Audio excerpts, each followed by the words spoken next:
Hello, everyone. Hello, Navy and Zircon. Hello, hello.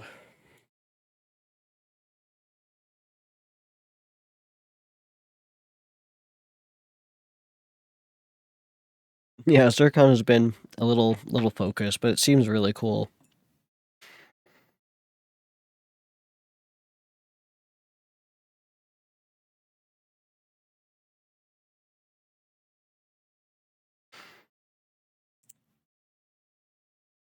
I mean, it is cool, but like I understand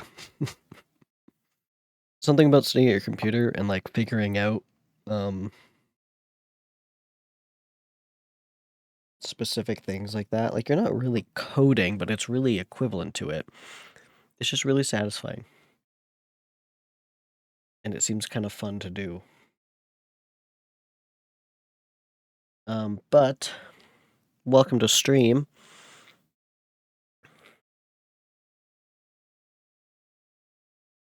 Oh, I'm sure. You wouldn't be doing this for a full day if not.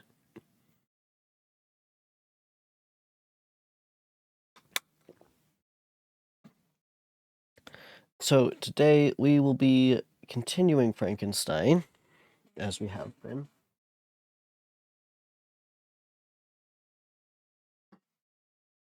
But first, we were talking in the Discord a little bit yesterday. I don't know how we got here, but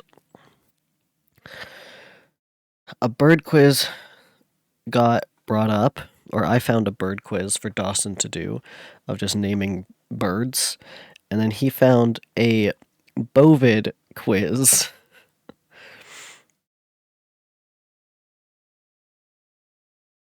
So, I thought it might be funny to do on stream as well. So we're gonna do that really quick. That's the quiz. It's bovids.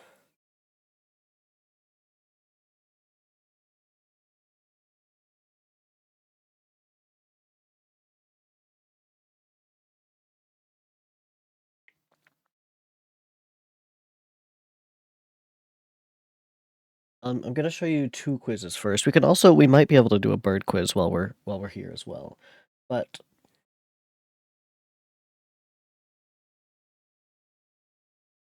so this is the first one. I can send you a list of this one.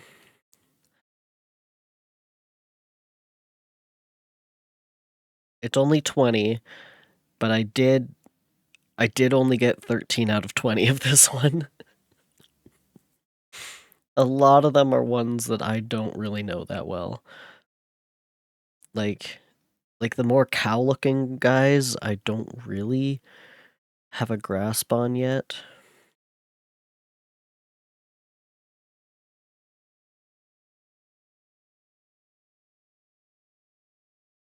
As much as I love these animals, it's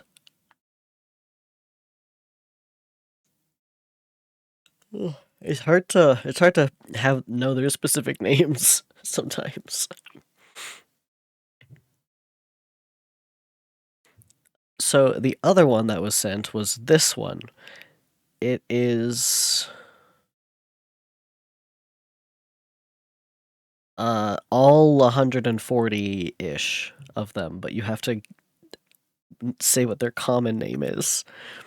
So that's the one we're gonna do today.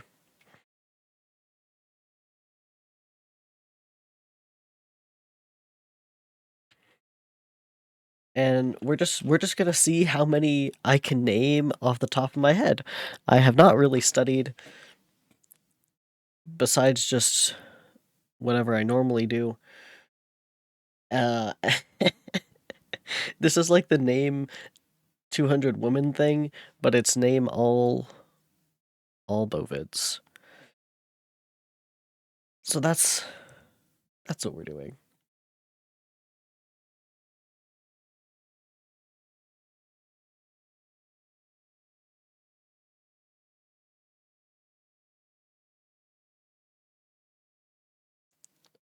Yeah, and there's also like a bird quiz, but I'm not as good with birds. You've done many. There's a level. Should I create an account and log into this? Hold on.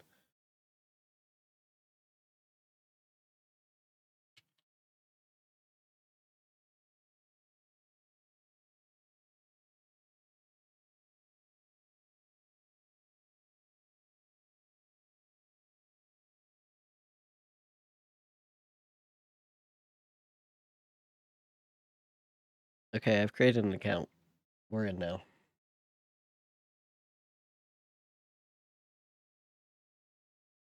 Oh, we can also do countries. I love country quizzes. Fruits by picture. Okay, so let's just. We have 30 minutes. So we're going to start with ADX, of course. So there's 146. I don't have any other tabs pulled up, by the way. No other tabs are pulled up. I'm not cheating. I'm just going to see how many I can remember.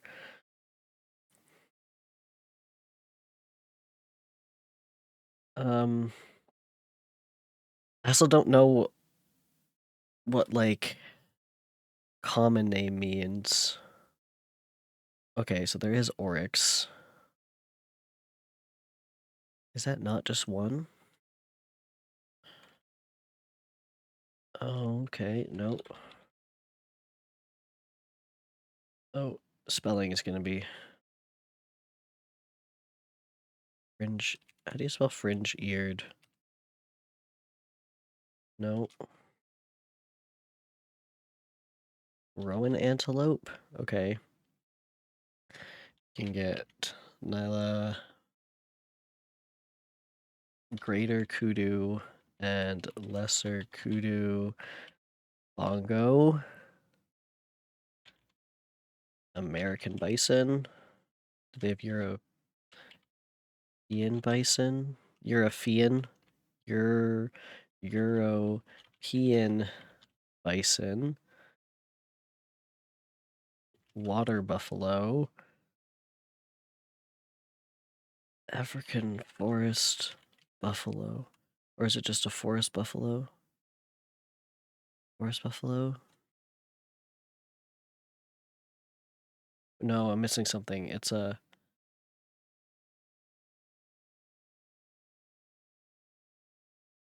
Is it just African buffalo?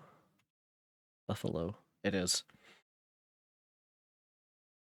My main geography website is Satera, so we could do some of those. I love that.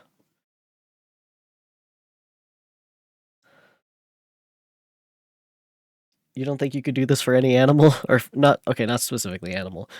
I think I'm a little bit better at pictures, but I do look at the fucking list of bovids all the time. Mainly, I see images of like taxidermy or whatever, and I go, I wonder what that one is, and I try and figure it out based on um just like looking at Wikipedia's Impala. Gar. Or no, it's Guar or something. Nope. Okay. Where was I? I'm thinking about the bison. Okay, we already got bison and the African buffalo. Oh, eland. No, it's giant eland. Giant eland. Common eland. Boy. We've only got 30 minutes.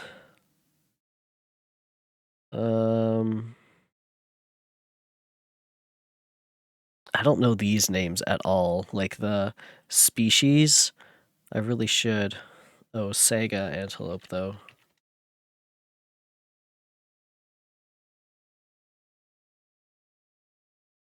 Oh, ibex is just one. Ibex goat? Or antelope? Ibex is one. What's it called then? Oh no. I don't know the common name for an ibex. I just call them ibex.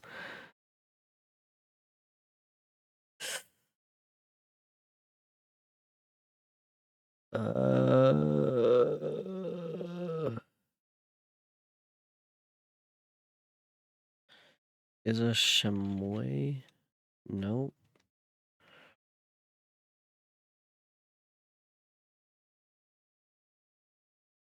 They have a weird one? What does that mean? Zebra?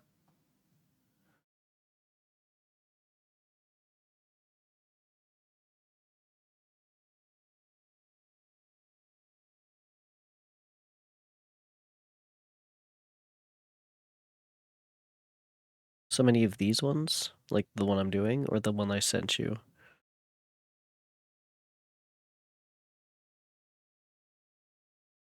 Is it cat? Yeah, I guess cow would be here. Um. Oh, there's a lot of cows. I don't know cow breeds that well. Like, like, are they talking this kind of cow, or like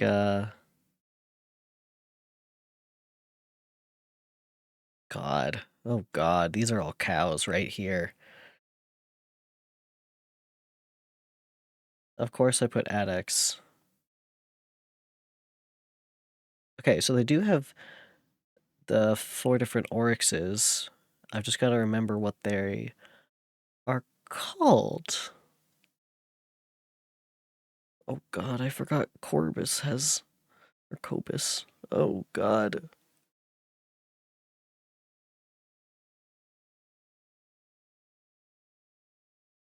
Oh, what's the other variant of the rowan antelope? I'm pretty sure it's fringe eared. Am I spelling that wrong?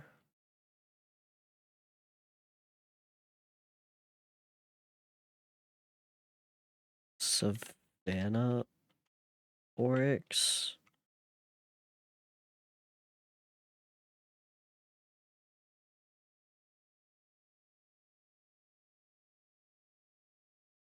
Oh, I always spell this fucker wrong. He's in the Capras. Wonder if it just says no. Oram, nonos, ora.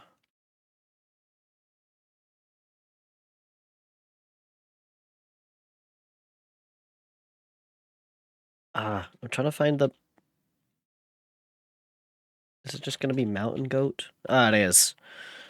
Oh, it's. I was trying to spell this word. I always spell that wrong.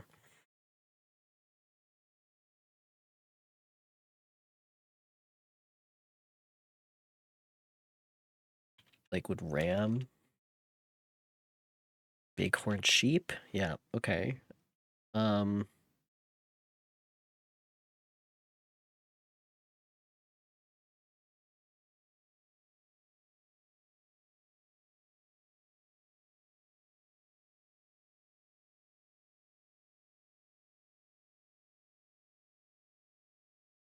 Let's just start with gazelles now. Thompson's gazelle. Really? You're not gonna give that to me? It's. Ugh.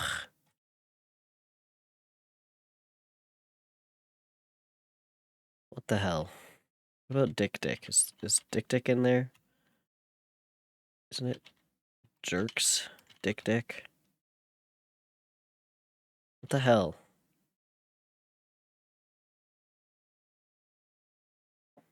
Uh, Royal antelope?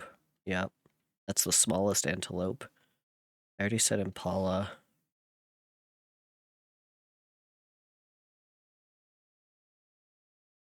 What are these ones? Oh, I can picture them, but I don't.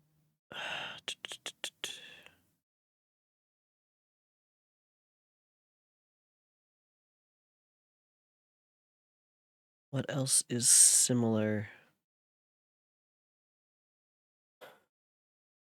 Oh, wait. Springbok, not springhorn.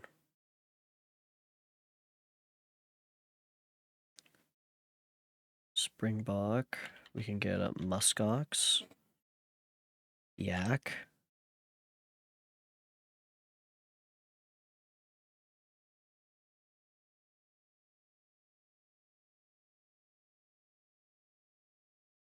I know there's a like Equidarchus, but I don't know how to spell that.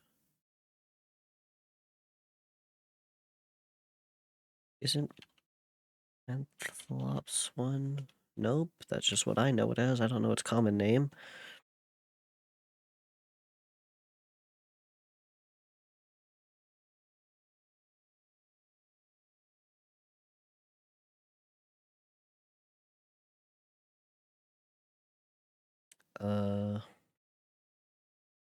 Black buck? Yes.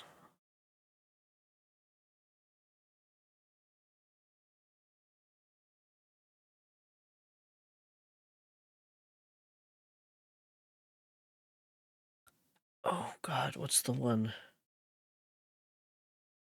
You gave up after 8? Well, I'm at 23 right now. And I know there's more in my head. I just have to get to them.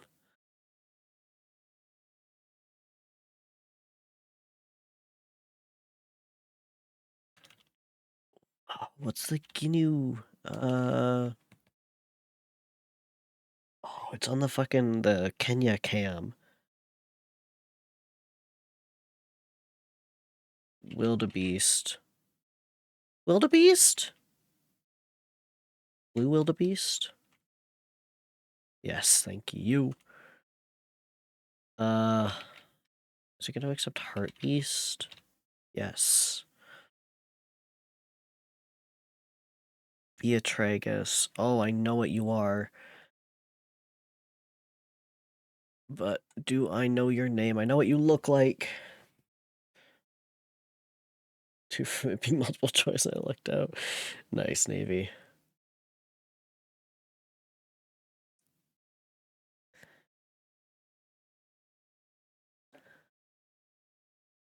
I'm glad this is delightful to watch. Dorcas.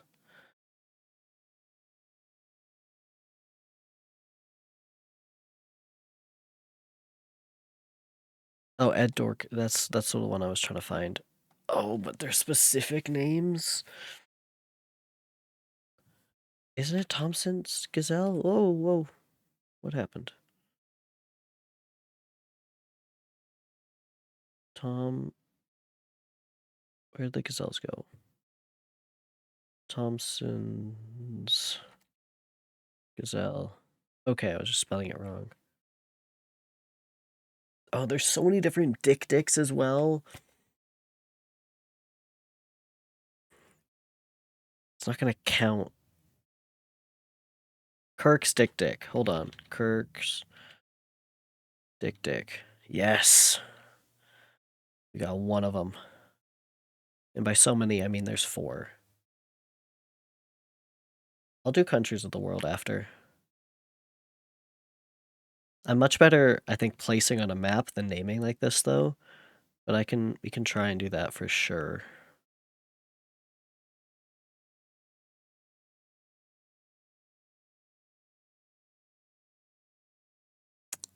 Oh, I can picture this one in my brain. That quiz is a map? Awesome. If you find one you specifically want me to do, you can send it. Probably just to me.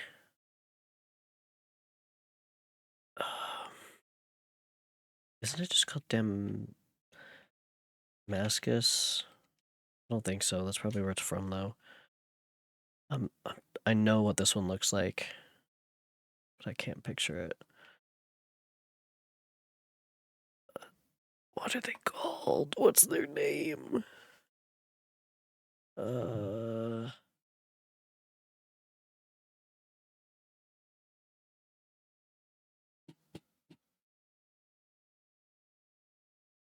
Hemitragus as well. I only know by just Hemitragus. I know what he looks like. He's the big puffy guy. Oh wait. Macor. No, Macor. Goat. Is that not how? Where is he? No, give him to me. I can't spell him right. No.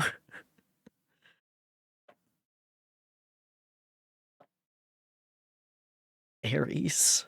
What is the Aries sheep?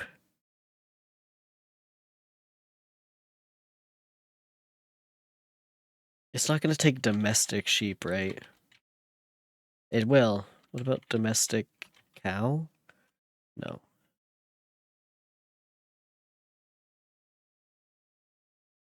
I'm still missing, I think, some of the buffaloes. And there's another wildebeest. Wildebeest? I know it's called the. I'm pretty sure it's GNU wildebeest.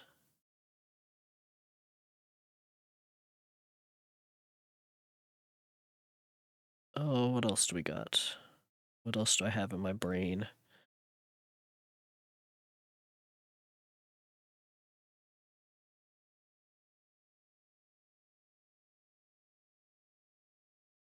I'm so upset that ibex is not just ibex goat.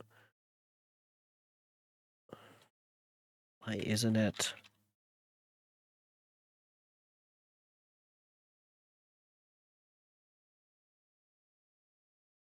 Rupi Capra as well, I just know is that name. Oral. Isn't it like red? It is.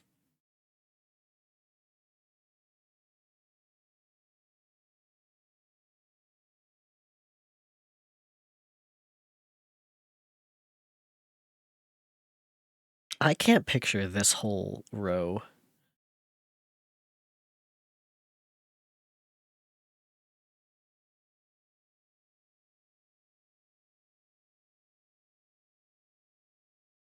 Just can't picture it.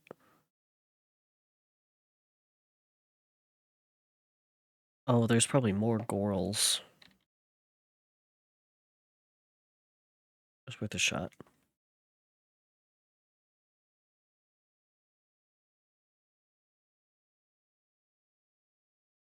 Oh, I already have that. Awesome.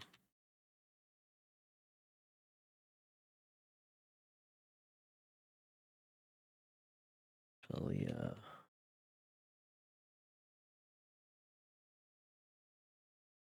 I'm just typing in the names they have because some of them are the same.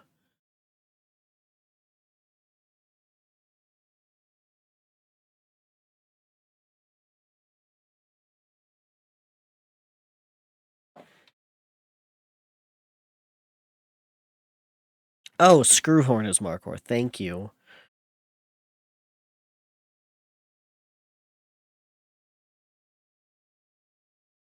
Um,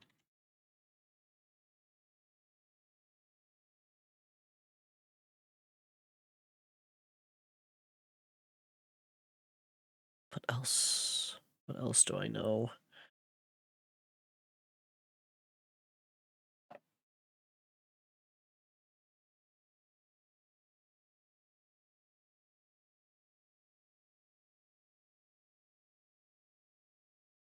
The gazelles are hard too. I don't remember their specific names.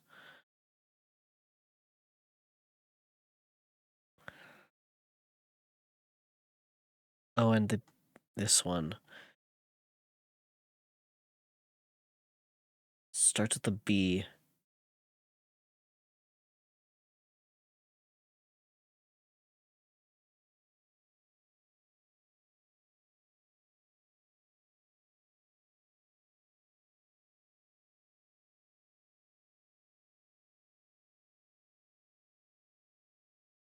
Oh, I know it. It's the one I've seen in person. I have an image of it on my Tumblr.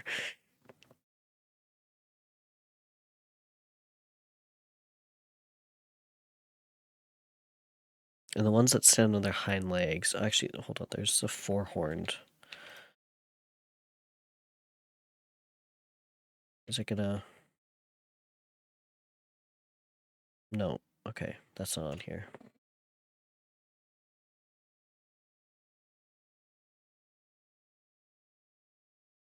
What the hell is the one that stands on their 4 feet or their back legs called? There's one that stands on their hind legs.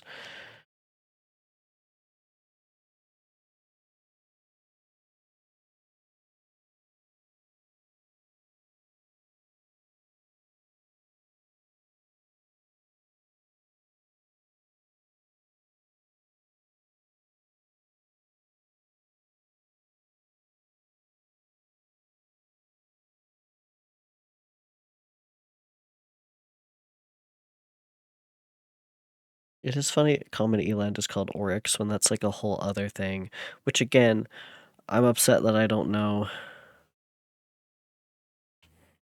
Let's just try African oryx. I'm sure one is called fringe-eared. Arabian oryx. Let's just try some colors. I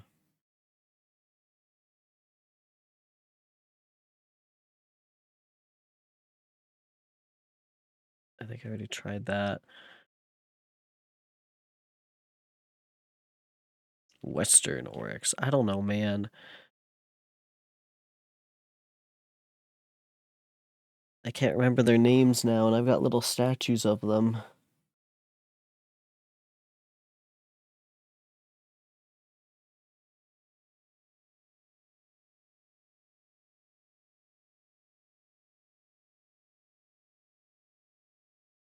Antelope.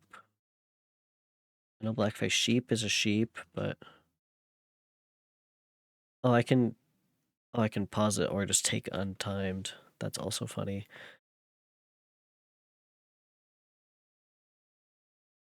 We may as well just let it hit 0 just to see how much I can name. Isn't that just its name? Nope.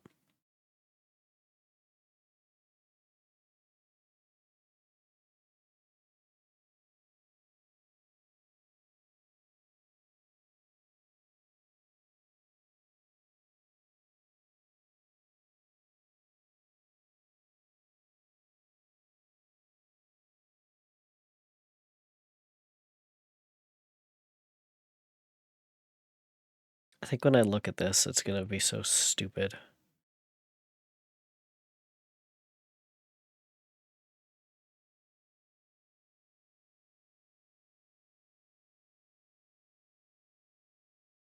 Oh, I can picture this guy. They've got the straight horns.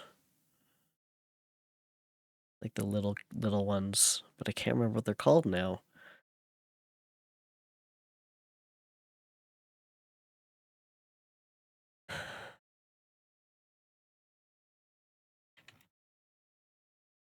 Dorcas gazelle, let's go. Is gazelle just one? Nope.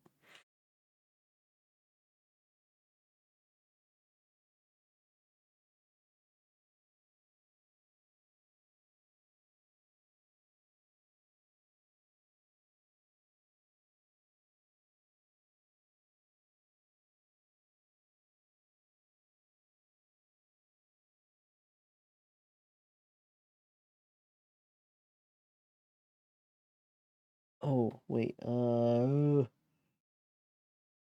there's another I've met in person. Japanese Sero.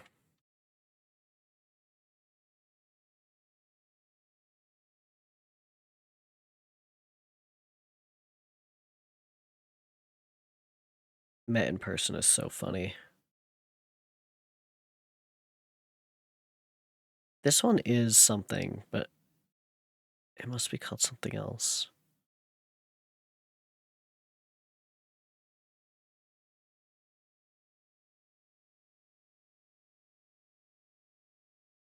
It's something in like this family.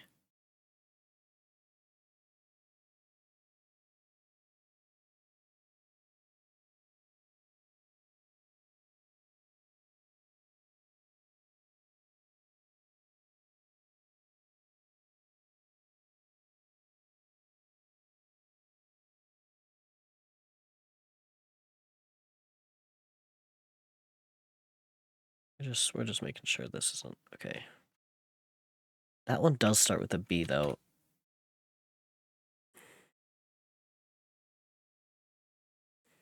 So upset.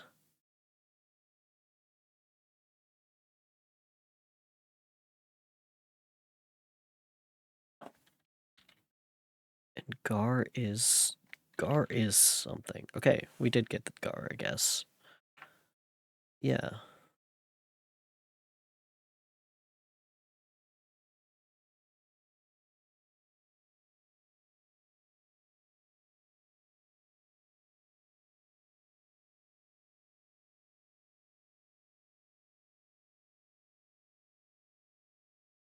Oh, Przewalski.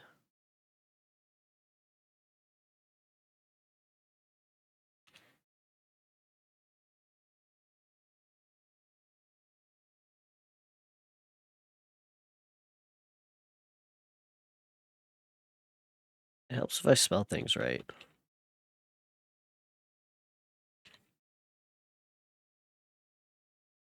Yes.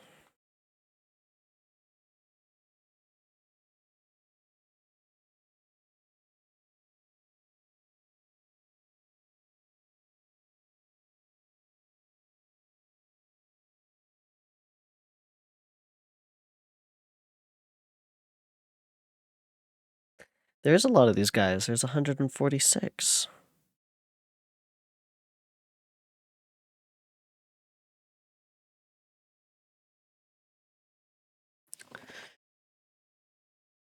I recognize I'm pretty good at all the genius. Like I might be able to name all those, but the common names and species are where I don't know specifics very well yet.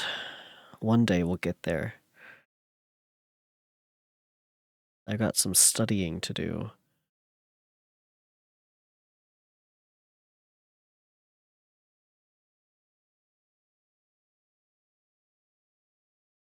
It's just that I can picture them in my brain, and it's not coming to me.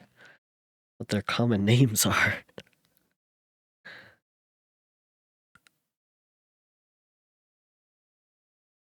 I gotta start tagging them on Tumblr as their common names.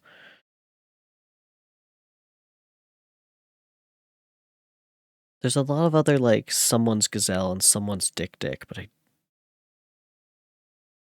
don't remember. Gunter's dick. I think might be one actually.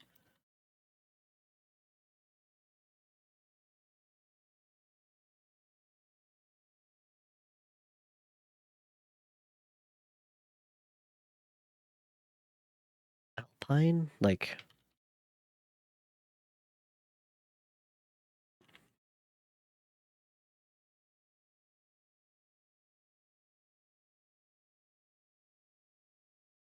I don't think so.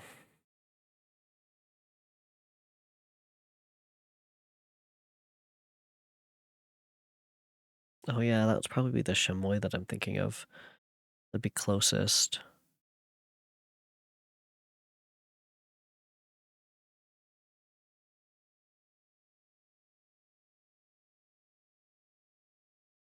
But also, why is one of them zebra? I've never noticed that. I'm so curious who zebra is.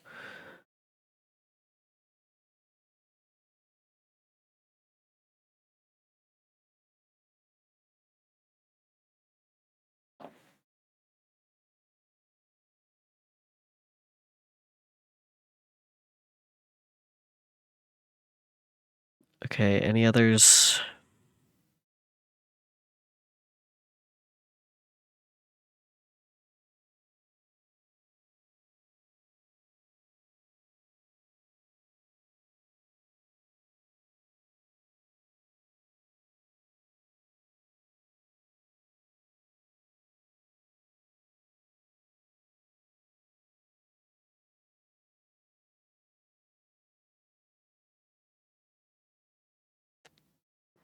I think as it stands, I don't know 110 out of 146.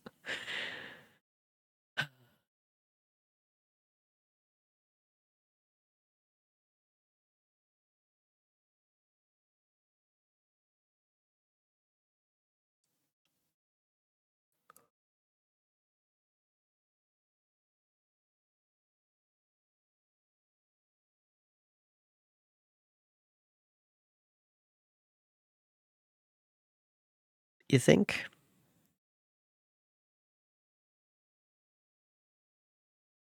Hedgehog species.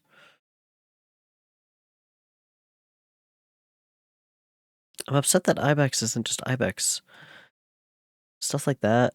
It's this one I know, but it's just not coming to me. Ibex as well. The oryx is upsetting me because I know it's I know it is fringe-eared oryx. Well, there we go.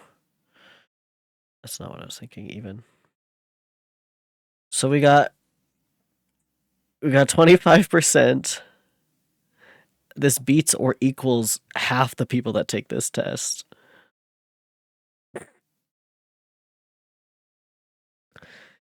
Black wildebeest is what I was looking for this guy. Dibbitang. Yes. Bontbok. That's what I was looking for. Bontbok. I couldn't remember that. I've seen him.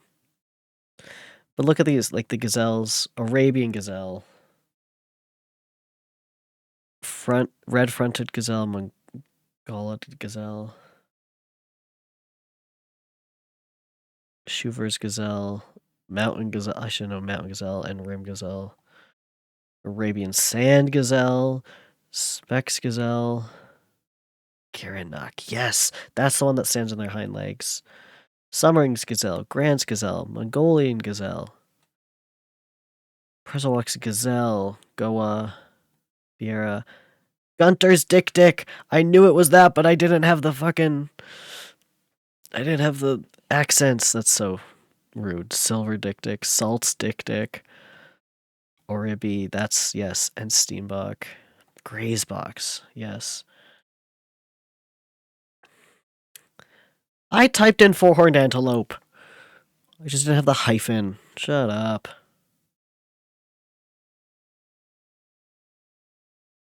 Valley cattle, guile, zebu, wild yak. Anoa, yes. Tamara. Mountain, of course.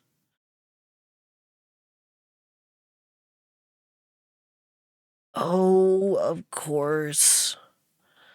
That's why all of these are ibex, yes. And the tars. And the different spelling of tar.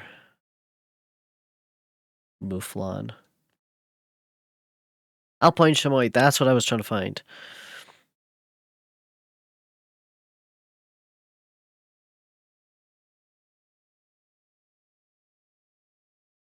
And the other seros, yeah. And the other gorals that I couldn't know the name of. Tibetan antelope. The Duke ears. That's what all these are. All the Duke ear. Separate Duke ear. Sable antelope. Yes. Gemsbach. That's what I was missing.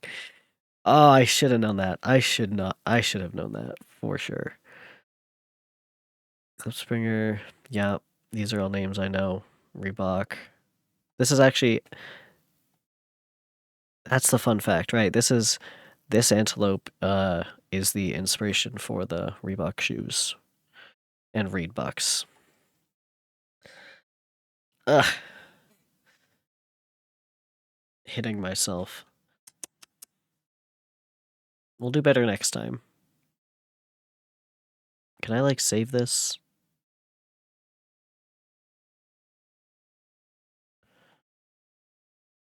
We're gonna save this. Okay. Countries? Countries of the world quiz? Just this one?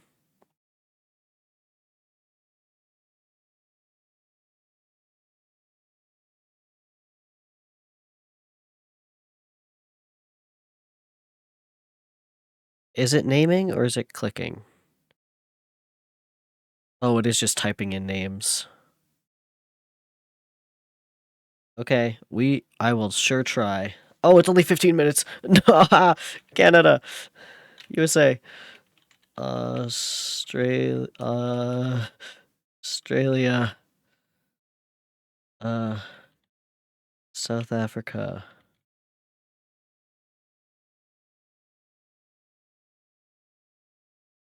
Why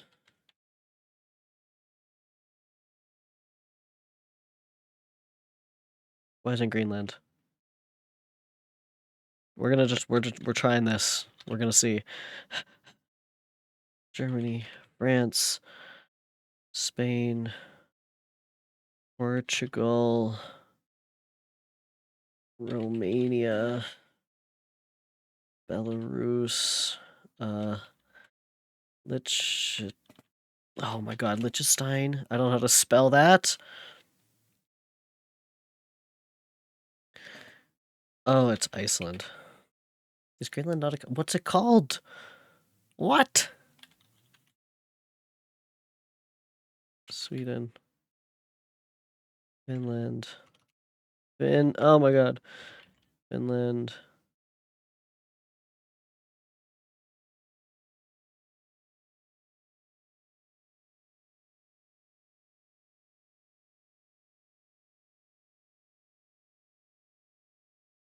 Um.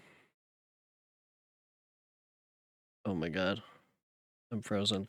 Madagascar.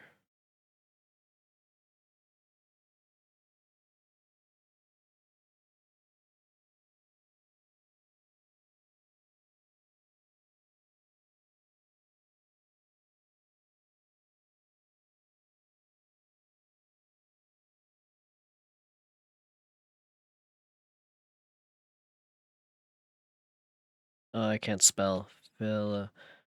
Philippines. I can't spell that. Uh, United Kingdom. Ireland.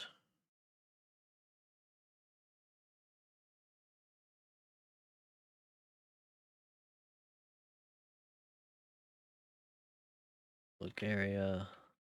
I already put Belarus. Belgium.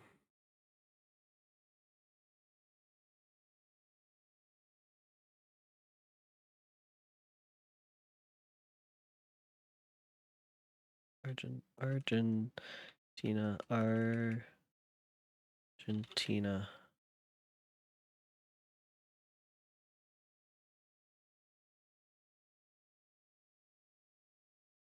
Zimbabwe.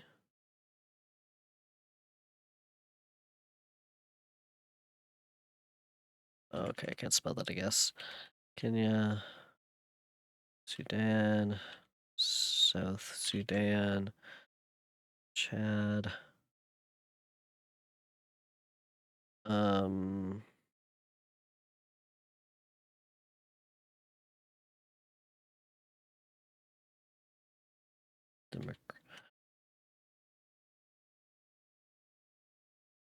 Republic of the Congo.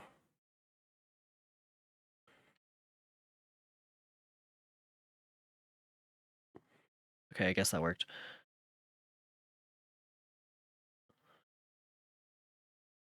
Indonesia. What else do we have? Got all these. Ivory Coast. Um. Oh God, what's that called? Oh, I can picture it, but I can't remember. Togo. That's what I was picturing.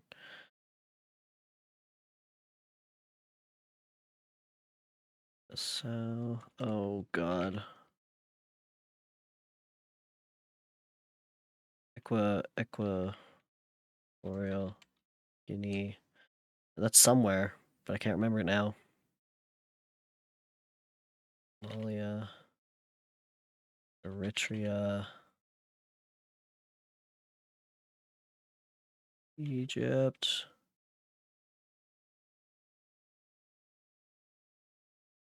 I did Libya.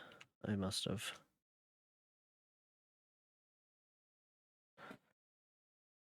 Oh, I know there's one I'm not gonna be able to spell in Africa. It's this guy. Oh God, what do I still have?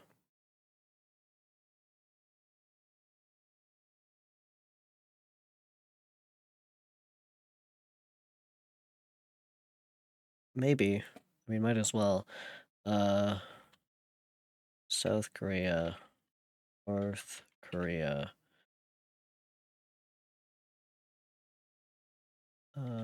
Jamaica.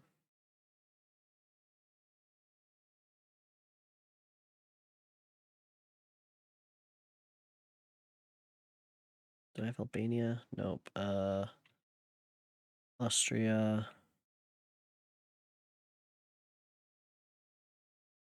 Czech Republic. Is it Czech or Czech Republic?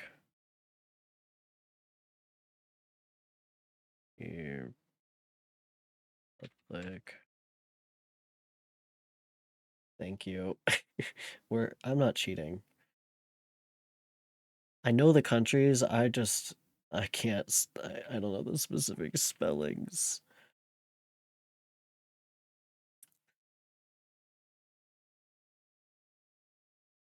Malaysia is one.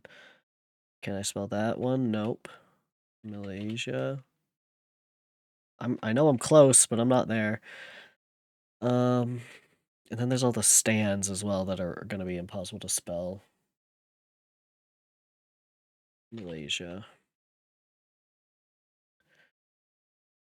It's New Zealand? Yeah. Oh, does this recognize Kosovo? Guess not.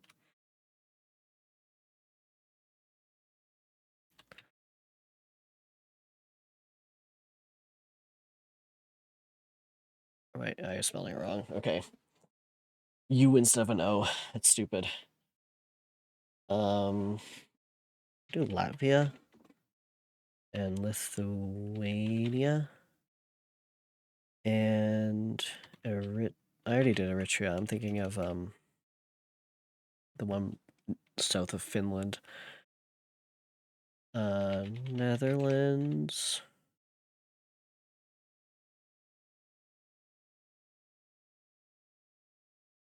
Switzerland. We're at 69. Oh, and I'm missing most of the middle.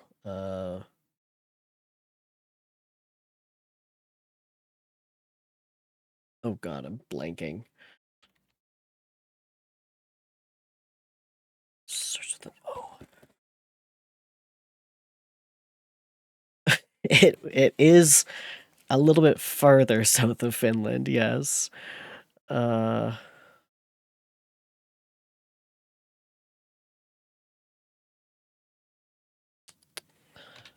Senegal.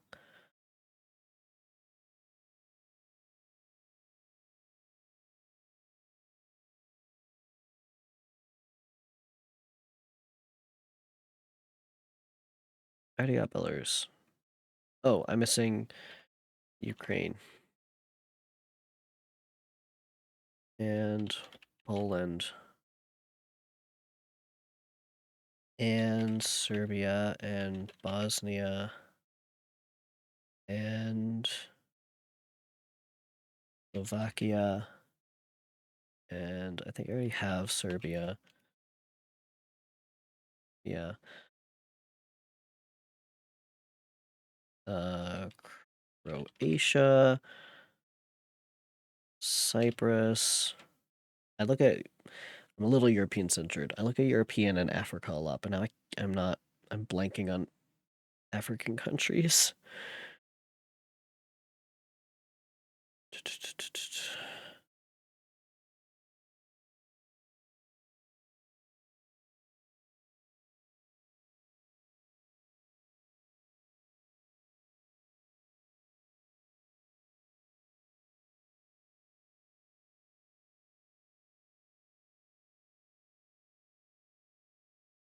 Um,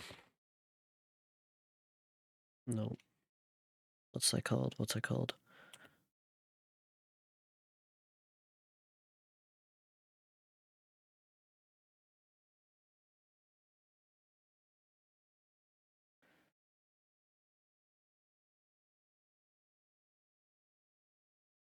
Uh, of course.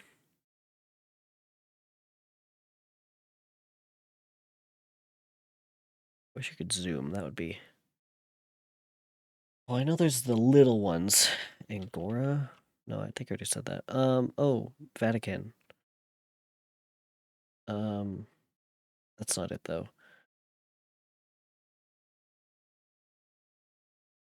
There's two little ones in Italy that I'm thinking of.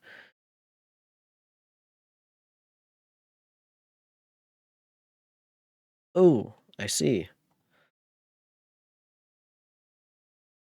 Oh, it's these M ones.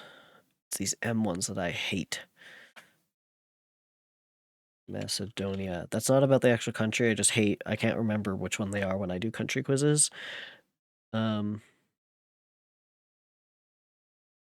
I already got Austria. Did I get Hungary? Hungary? I didn't.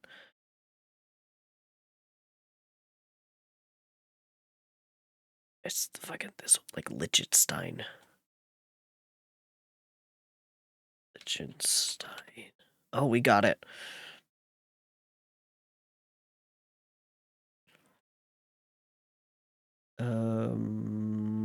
Oh, this starts with an M.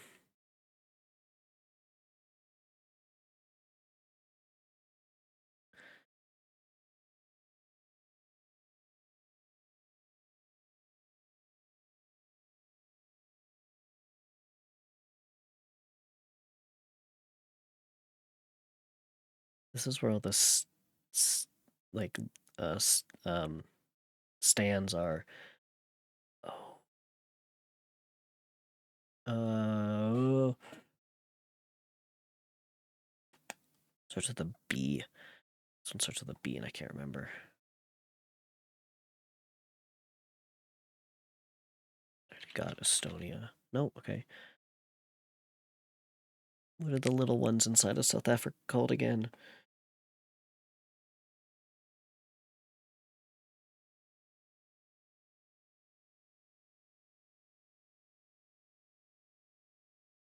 And these ones I can never remember too. You can kind of see what areas I'm not that familiar with. um, the stands are just gonna be hard to spell. I know they're there. Oh, it's on the tip of my tongue, this one, and this one.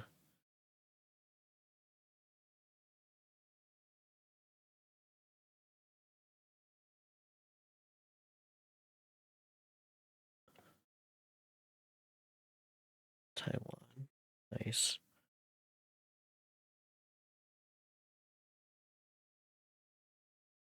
Oh,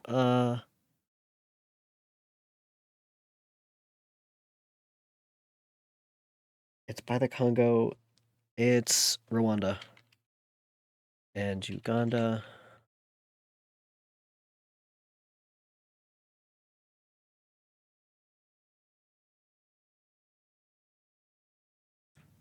Did I get Indonesia? Indonesia. Maybe.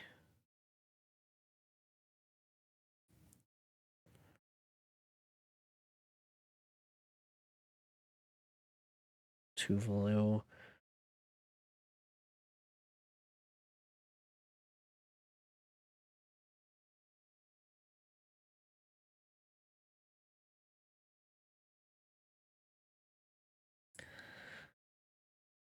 Oh, we're so close.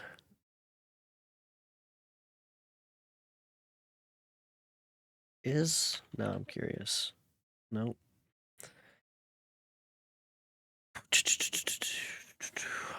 What are you as well? I start with a T. I think. Oh, and if you hover over them, it'll tell you what they are. Okay. Kina.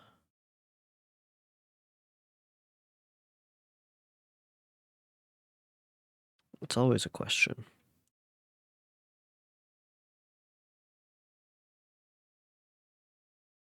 Okay. That was what, 15 minutes? We got 95 out of 196.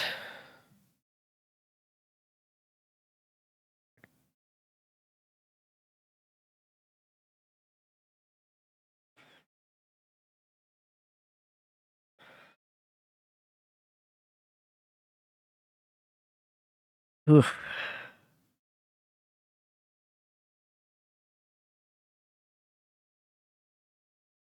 Okay, Andorra, Luxembourg, Moldova, Monaco, Montenegro, San Marino, Slovenia, Vatican. It is Vatican City. I was missing the city part. I was like, Vatican doesn't sound right.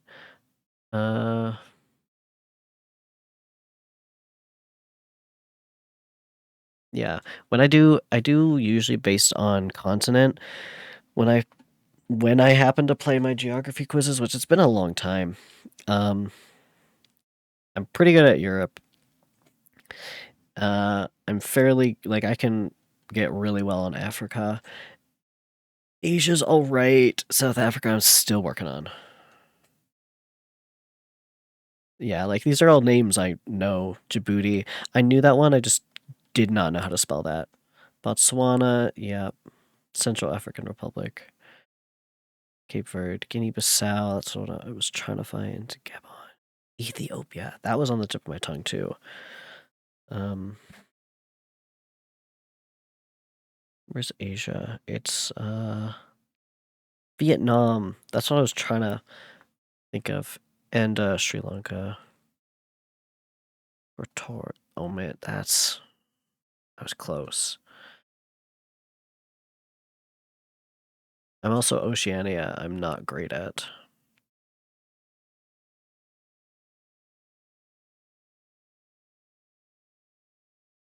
Wait, did I get Greenland? What is it? Oh, it's Denmark. Right.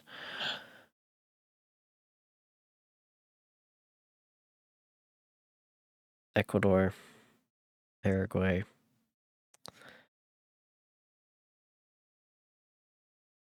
Yep. I would have gotten probably more if it wasn't just 15 minutes. We would have got there eventually, but not bad.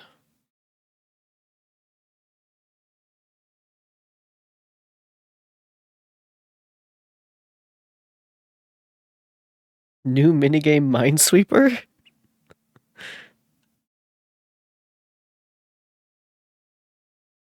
Okay, any other funny things that I might not be bad at?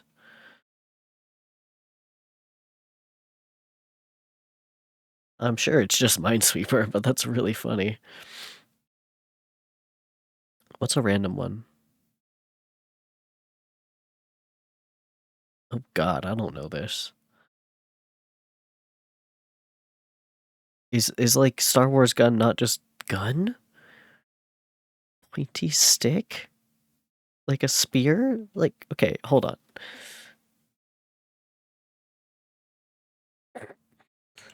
Spear, hammer, sword? I don't know. Club? What are weapons?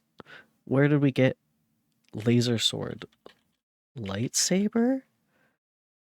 Hay throwing tool? Angry mobs? Pitchfork. Scythe. Gun? I don't know. Uh, Boomerang. Leather weapon that can cause a sonic boom by Indiana Jones? What the fuck? Whip. Japanese sword by Leonardo? What do you mean? Pointy vampire killing stick? A wooden stake? Rock throwing device? Catapult? Or, no, it's a slingshot.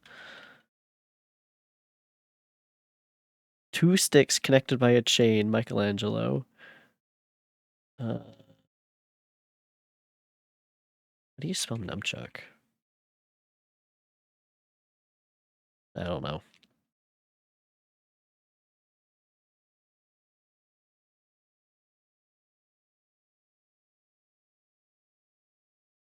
Nunchuck.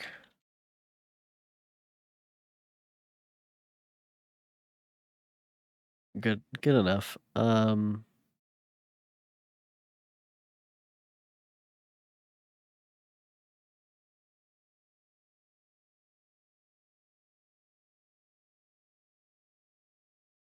Trident. Lumberjack's tool.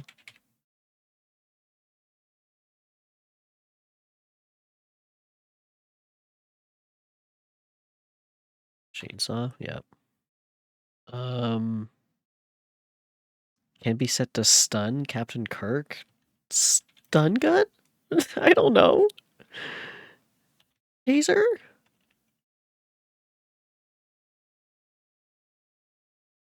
Jousting weapon? I don't know what that is called at all. Well, I think that's the best I'm gonna do. We got 5. I don't know, Japanese sword. Katana. Yeah. Armored glove? Decisive factor at Agincourt. What? I don't know what the Stormtrooper's gun is called. I've never watched Star Wars.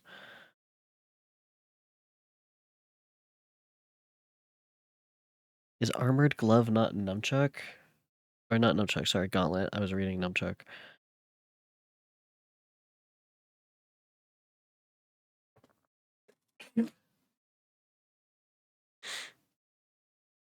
Last updated 2019. That's funny.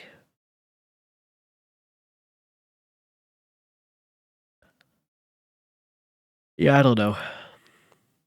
Gauntlet, but I just spelled it wrong. Phaser, blaster, lance, and longbow. Stupid. This is a fun site. Communist countries in history. I'm not gonna know that, I'm sorry. London by picture? This one's funny.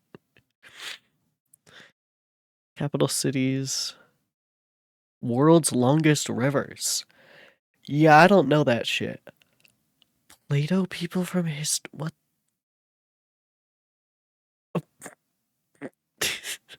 I don't want to do that. That's goofy. General knowledge quiz number 144. Do I know any of this?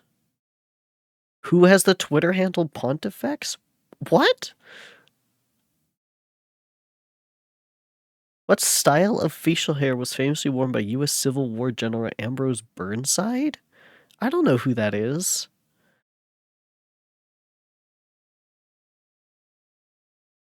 See, he's close. That's a Freddie Mercury. What? What movie villain wants ate a man's liver with some fava beans? Huh? I bet it's Sideburns too. It has to be. Okay, well, I guess I have to do some of these. Who made cameo appearances in 39 movies directed by Alfred Hitchcock? Isn't it like his wife or something? I actually don't know the name now. What was the worst nuclear accident of all time? Hiroshima? Hiroshima? No. Then I don't know. What recently became the most populous city in Australia? I don't know. Sydney? I know other cities in Australia, but I can't think of them. What well-known video game was created in Moscow in 1984? What ballet features the dance of the sugar plum fairy? Nutcracker? What country is located entirely on an isthmus? I don't know what that means. Let's do sideburns. AIDS. What type of musical instrument is used in calypso music and was formerly made from oil barrels? Wouldn't be a harp.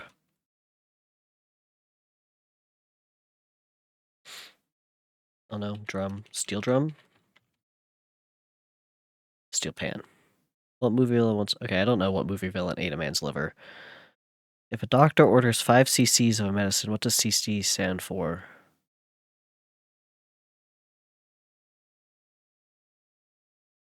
Stand for? I don't know. It'd be, I would say, like, doses. I don't know. What city has the greatest number of skyscrapers over 150 meters in height? New York? I don't know. Tokyo? What holiday was first celebrated on April 22nd, 1970? Easter? I don't know. What, what what holiday is around April? Genghis Khan had thousands of grandsons. Which one is the best known? God, I don't know. Who directed the movie Jaws?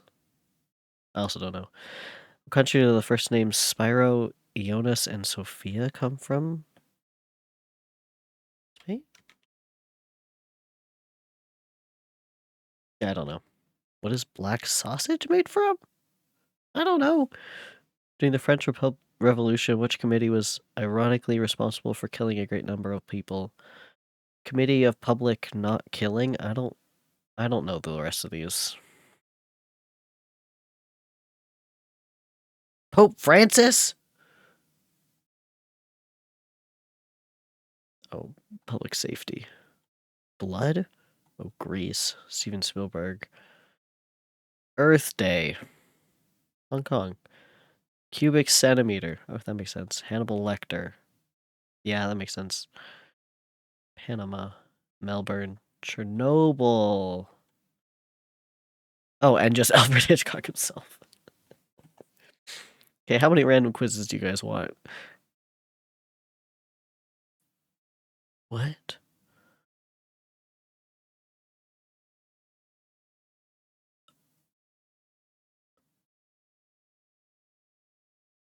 Well, this looks hard as hell. What the fuck? No. I don't know soccer at all.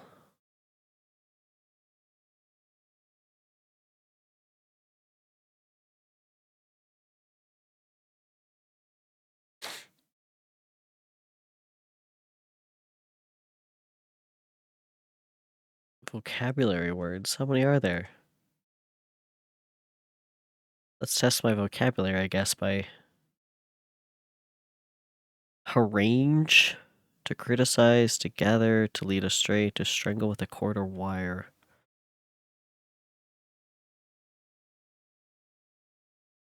I don't know. Hooray?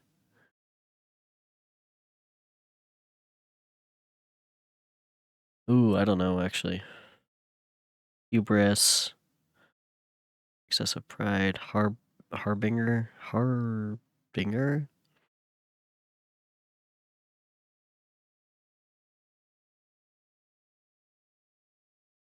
hearsay, a belief which contradicts official dogma. Uh,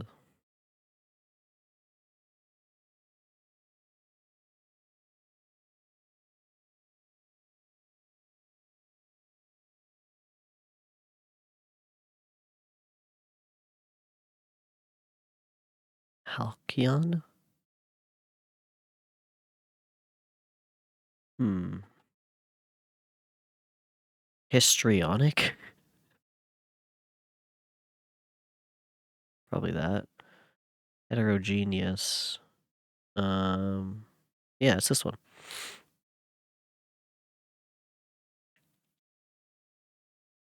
Horticulture. I think it's that, but it could be. I actually don't know.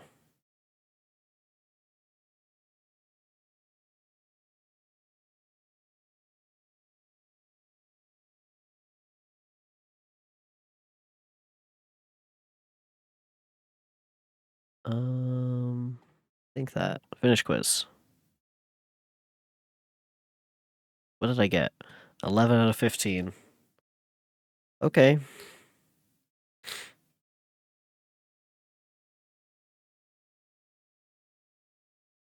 Oh, sure. Excessively dramatic. Okay. That is this one.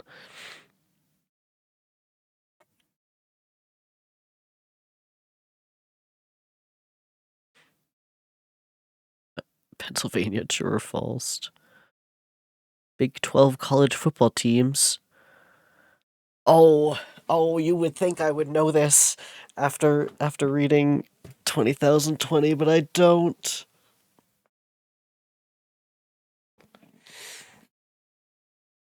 Ooh. Yeah, I don't know. Spot the imposter U.S. state flag? I don't know them at all.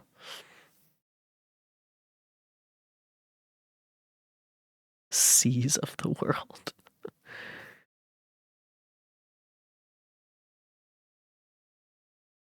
What? Oh god, no. We're not doing population. I don't know that.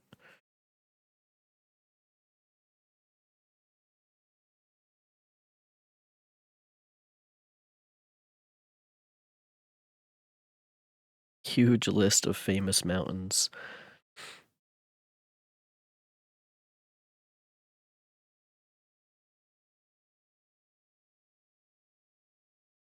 Lord of the Rings decoder? Yeah, I don't know that. Click the chemical element.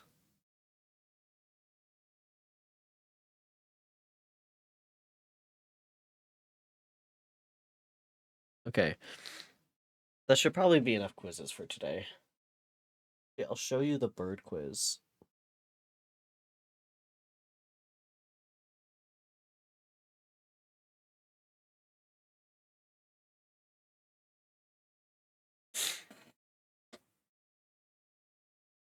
So, I did make it to level 2.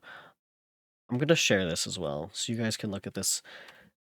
This one is specifically a bird quiz. It's only birds. You can choose any country. We're going to go with Canada. You can also choose what place, so we are in Alberta. And then you can pick all or just the 25 or like specific ones, multiple choice or advanced. You can have them fade out.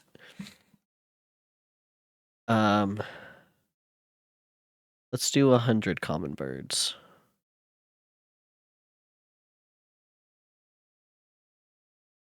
But then also, you can click on them, and it takes you to just a photo of the bird. So was it this one? I feel like no. Red-tailed hawk?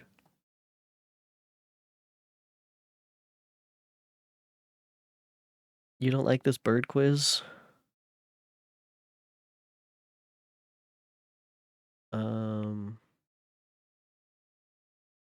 House red. Damn.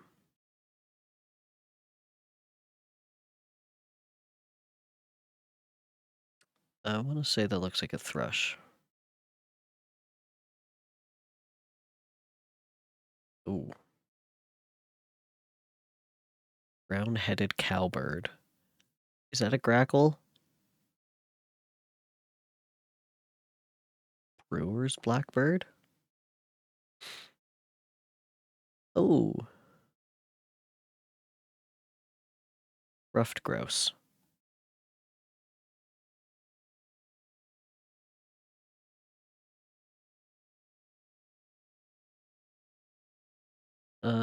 Oh, it's either this one or this one, I think. Damn, blue-winged teal. I wouldn't say either of those colors are in that photo, but okay.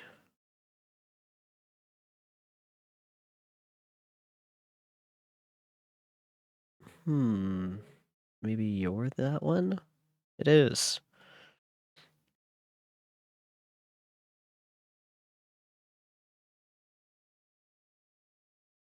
Tree swallow. Damn, nuthatch.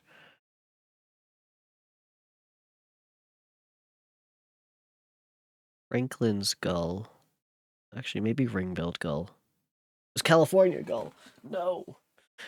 This is what I was doing yesterday. I was looking through these. I was doing this exact thing. It's just like, damn it. It's not a woodpecker.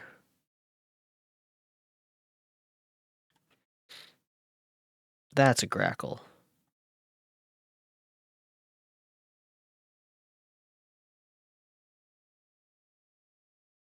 Ooh,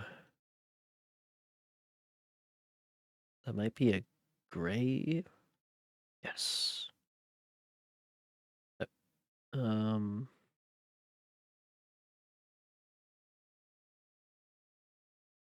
maybe Western Meadowlark or the Baltimore. Nope. Nice. Ooh, American Coot, I think. No. It's the American Avocet, of course. What is this?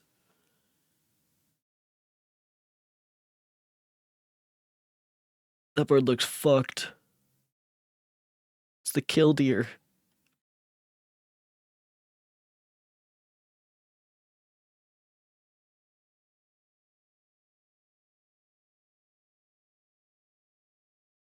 Um, is this a Merlin? I don't think so, but I can't. I don't know what it was.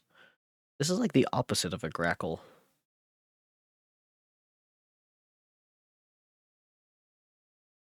Brown-headed cowbird? Yep. Ooh. Mountain bluebird?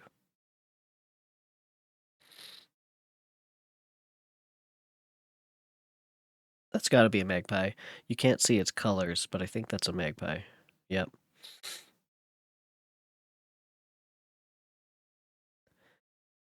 Um, which sparrow could you be? I don't know. Ooh. Probably red-necked grebe. Oh yeah, you're a kingfisher.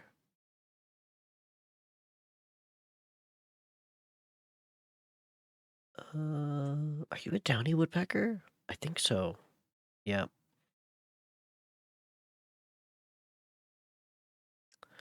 That's the common.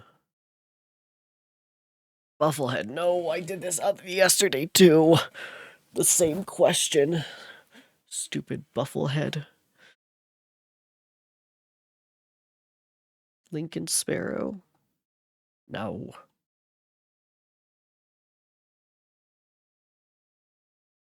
Oh god, are you Lincoln Sparrow?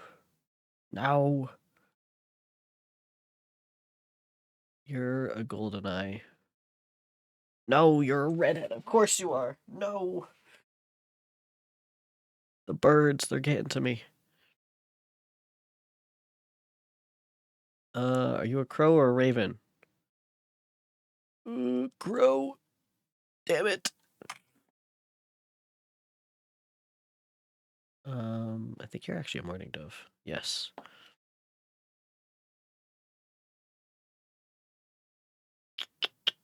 Oven bird. Why is oven bird an answer? Why are you an oven bird? Who named this? Ooh, hello.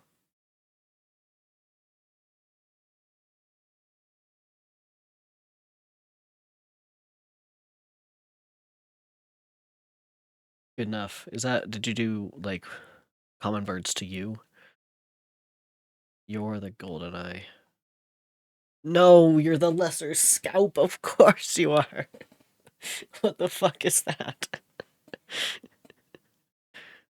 Are you a gray catbird?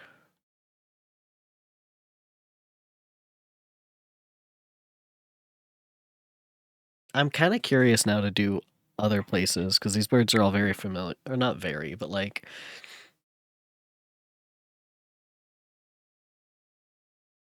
they all look like birds I could encounter. Um, Barn swallow maybe?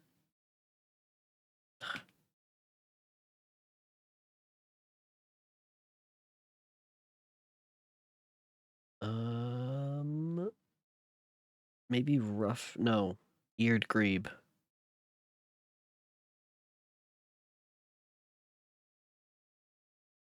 You're some sort of sparrow. I don't know. Nice. Ooh, pretty. Very pretty bird.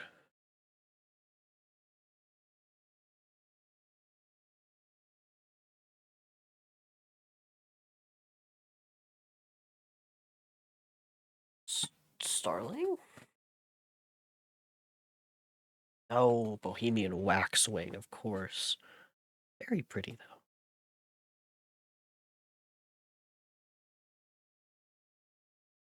though. Ooh, do we already have this one? Are you a Merlin? Yes.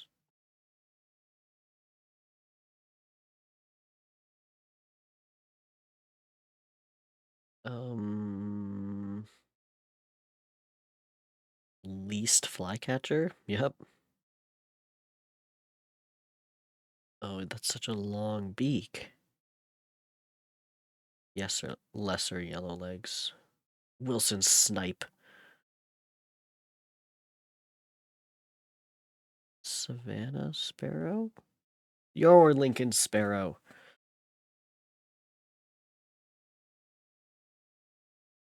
White-throated sparrow? Clay-colored sparrow? Chipping sparrow.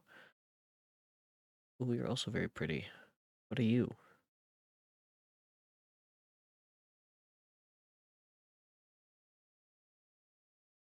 Well, it doesn't look like you have red eyes, so barn swallow? Tree swallow.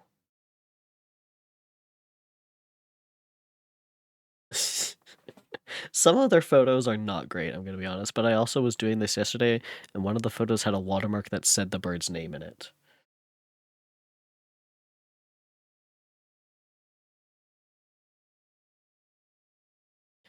You are...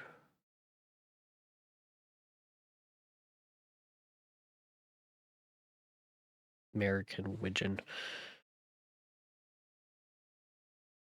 Is that a blue jay? Yes. Okay, well, you're not an oven bird. I think you're this. No. Oh, Northern Flicker. I have a photo of one of these on our balcony. Very pretty too. Canadian goose. Ooh, what are you?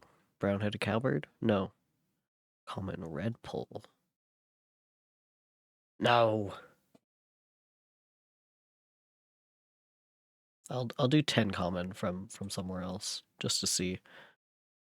Ooh, Baltimore. You're pretty too. No, that's a house finch? That's crazy. Look at this guy. Look at this guy. That's a great blue heron.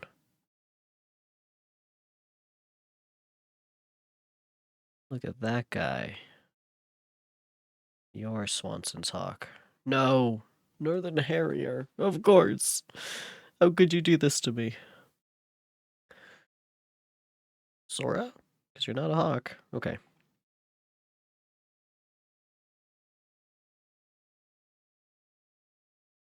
I mean, there is some tells, depending on what they give you as answers of is how easy these quizzes are. Because it's like this, no clue. But it's not a hawk, and I don't think it's a blackbird. It's not Lincoln Sparrow, we already had that. That's not a red-winged blackbird. Oh, is it the female? Ugh. That's actually probably how they got you, because I know the male red-winged blackbirds look very different. Like, look at the difference. When I hear red-winged blackbird, I'm thinking this guy. But the female, very different.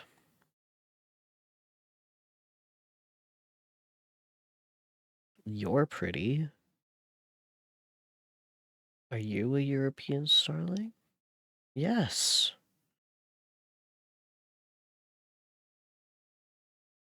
Well, you have a funny looking hairdo. Common merganser?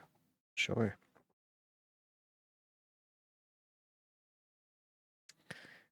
Franklin's gull? Maybe? Yes.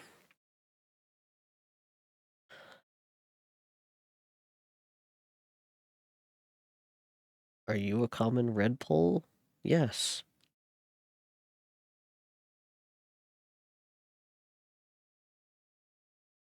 The blackbird was actually black. Yeah, they do also, they rotate, because I've seen 3 different photos of bluebirds. Pigeon! Rock pigeon!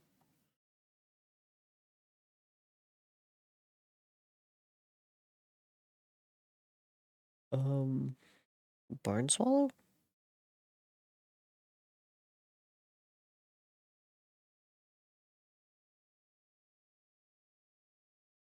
We already had white-breasted nuthatch, and you don't look like a chickadee.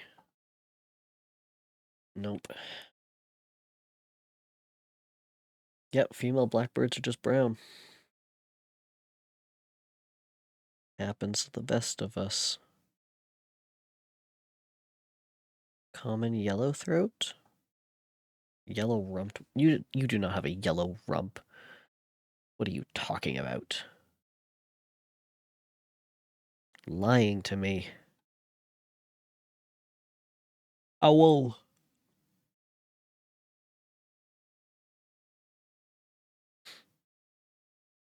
Robin. Ooh. Yellow-headed blackbird, just gonna take a guess.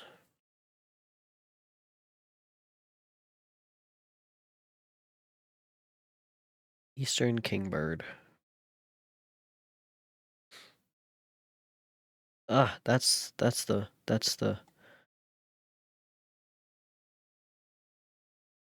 Is this not the common merchant, sir? That's the golden eye?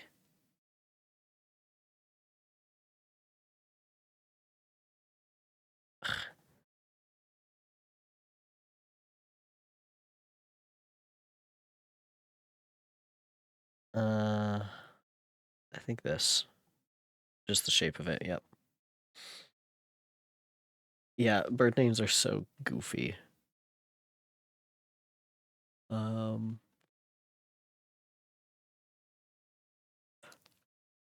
Makes this quiz a little bit easier. Oh, that's a good photo.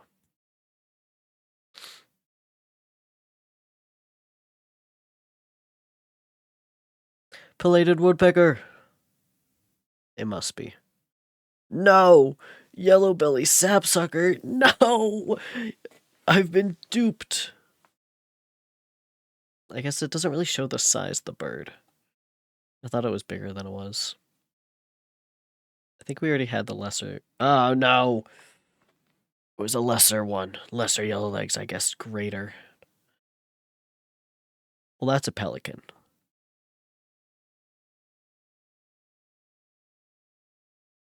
That's a yellow warbler. There he is.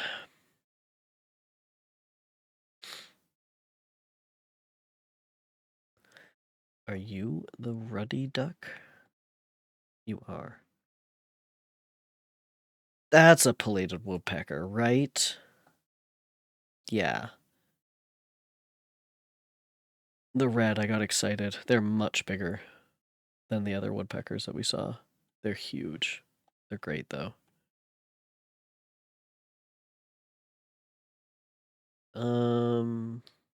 Ring-billed gull.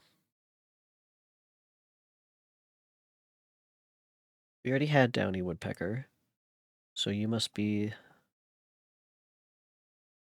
Nice. Ooh, look at that. You are... I guess this one? I don't think we've had that one yet. Green-winged teal, of course. I thought we already had that. Oh, that's pretty. That's way prettier. Yeah, it's a feathery woodpecker, actually. Okay, we already had this. Cedar waxwing.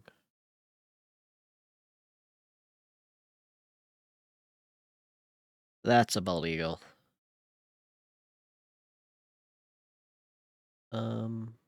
Probably this. It's kind of hard to tell, though. He's kind of in motion. Not the best image. That has to be the red-eyed thing. Yep. That's a chickadee.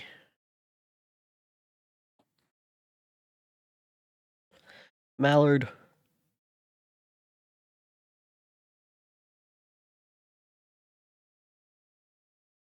A Vesper sparrow, I guess. Clay-colored sparrow. Horse. American coot. Yep. They have a American coots have a funny sound. They sound like a dog toy, I think. If I remember correctly.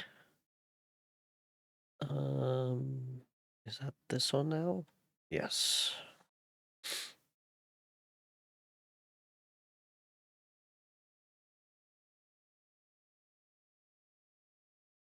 Pine grosbeak? I don't remember. House sparrow.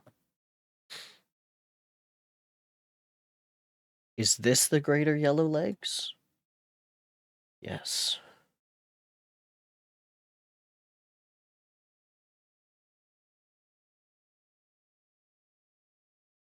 Ring-necked duck?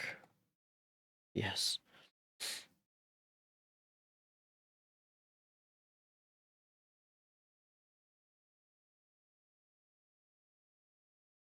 A loon. It's gotta be. Yep.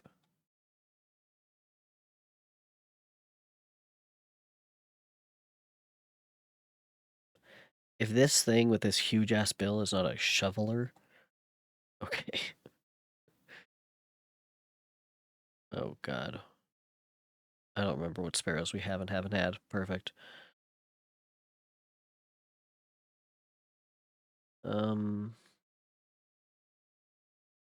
I thought we already had the.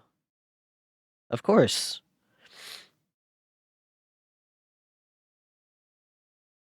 That's not red.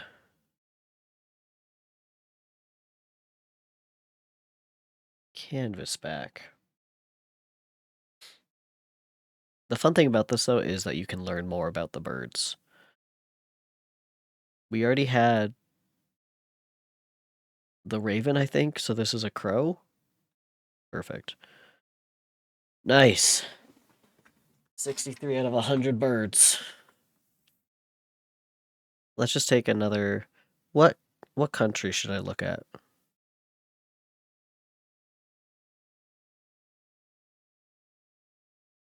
Should I just do, like, United Kingdom?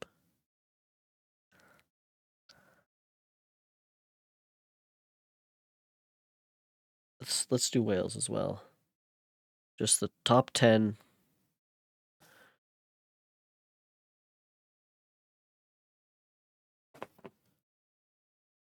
Oh, the blue tit. Yes. I know that one. You got other crows over there?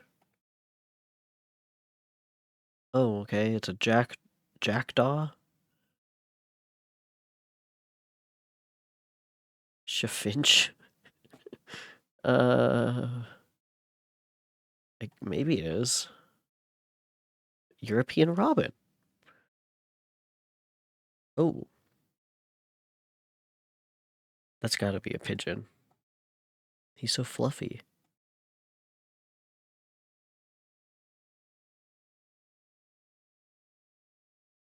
Is that a blackbird? Or a crow? He looks pretty crowish. Okay.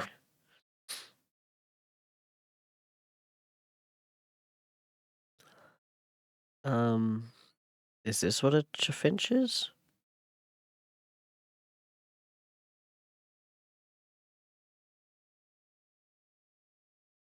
That's not a mallard, is it? Is it? It is. Interesting. That's a magpie.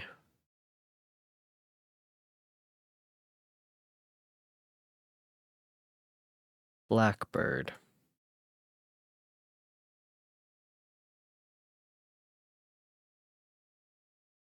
That's a gull. Awesome.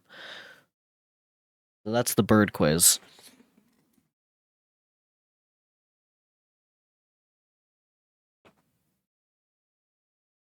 I'm not bad at animal quizzes. Those were some birds. Birds are pretty cool. Anyway, why don't we actually move on to reading Frankenstein? The main thing I wanted to stream, I think. But also, quizzes are fun. So let me just find.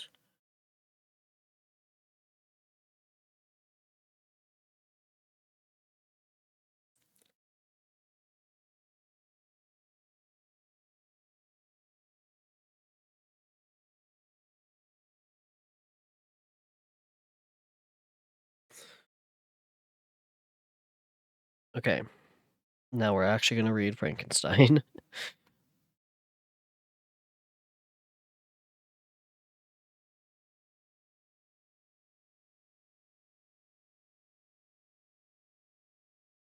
Let me just get a little bit set up. Oh yeah, it's March soon. Soon for me. Which means rent is due.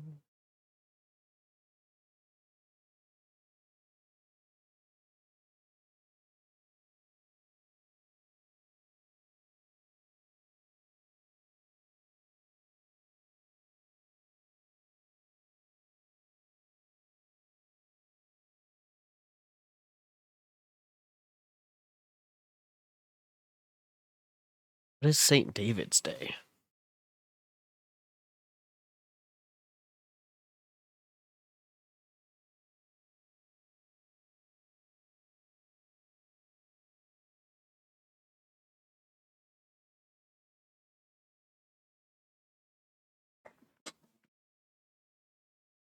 Oh, just another dude?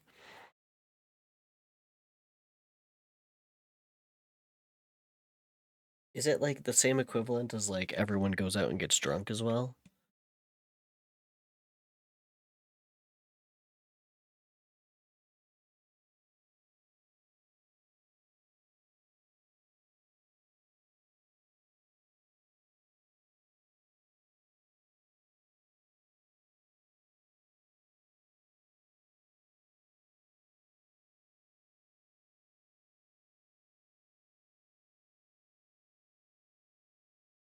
There's parades. Ooh.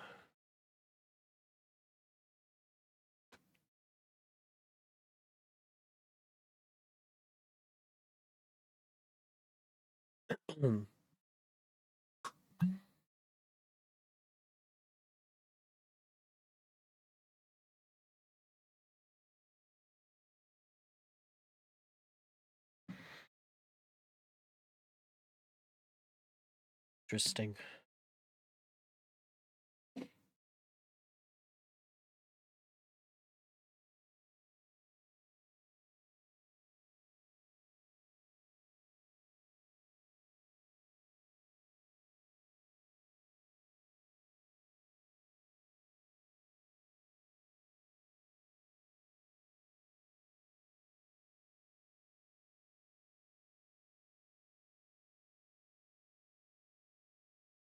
Hopefully after the parade.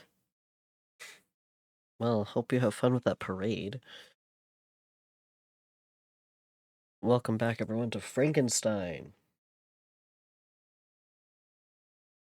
We are on volume 3.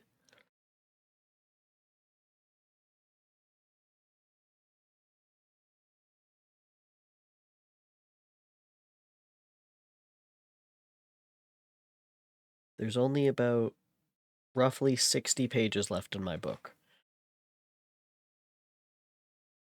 Gee, how many chapters does this say it has?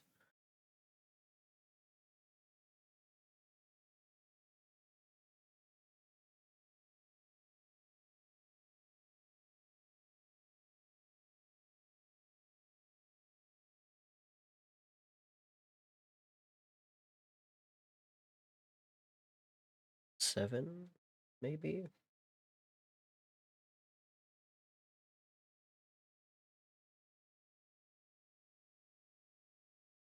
Or are you attending the parade?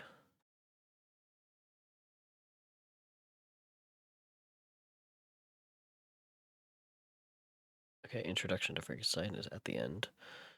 Awesome. I just want to know how many chapters, but I don't think it's gonna matter. Okay, roughly 7 chapters? Maybe?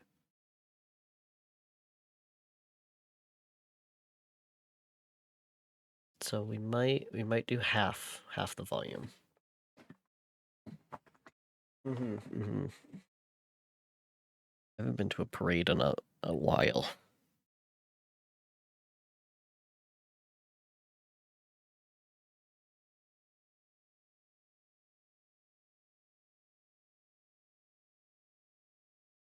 Okay.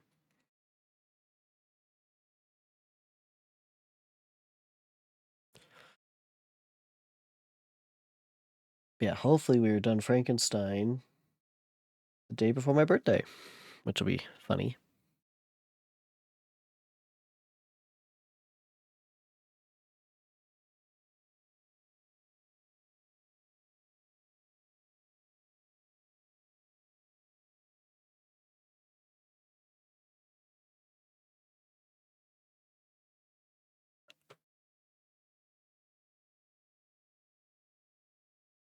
Okay. Is this a good size for... Can you all read this? Yeah, that's probably better.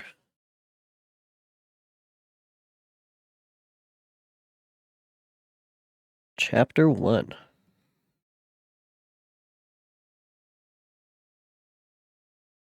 Actually, let's just a recap. We were talking with the monster. Monster wants a wife. And Victor went back home, I think. Yeah. Volume 3, Chapter 1.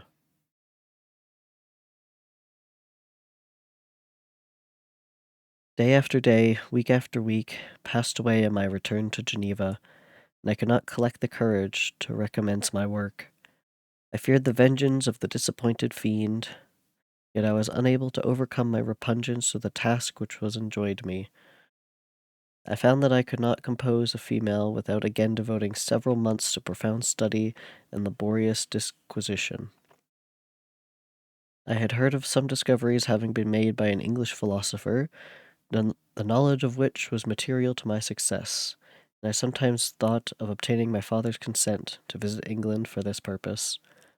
But I clung to every pretense of delay and shrank from taking the first step in an undertaking whose immediate necessity began to appear less absolute to me.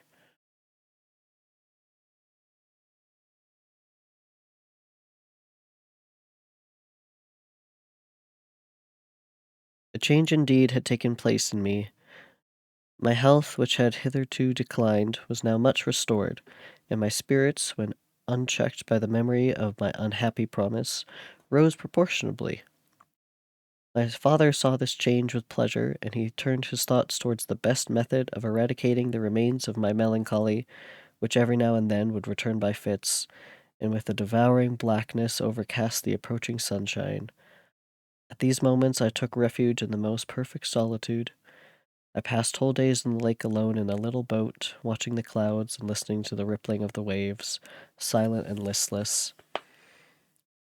But the fresh air and bright sun seldom failed to restore me to some degree of composure, and on my return I met the salutations of my friends with a readier smile and a more cheerful heart.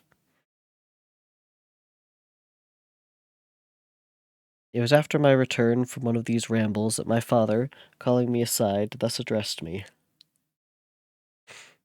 I am happy to remark, my dear son, that you have resumed your former pleasures, and seem to be returning to yourself.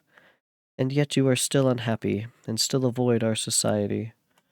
For some time I was lost in conjecture as to the cause of this, but yesterday an idea struck me, and if it is well founded, I conjure you to avow it.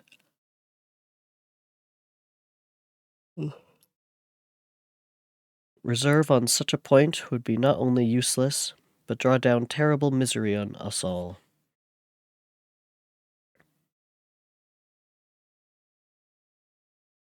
Footnote: Victor and his interlocutor, Walton, appear to consider courage to be one of the more mechanical human attributes, one that is shared by some of the lower animals. To be courageous is a means to an end rather than something to be admired in and of itself. Or Victor would doubtless have had greater admiration for the creature he creates, and Walton would have found a friend among the sailors of dauntless courage he hired in St. Petersburg. It is Victor's lack of courage that drives the plot for most of the novel. Victor's a coward. He finds himself motivated to action or inaction by fear, revulsion, and rage, but never by courage. If he had had the courage to deal directly with the consequences of experiment, how much pain and grief could have been avoided?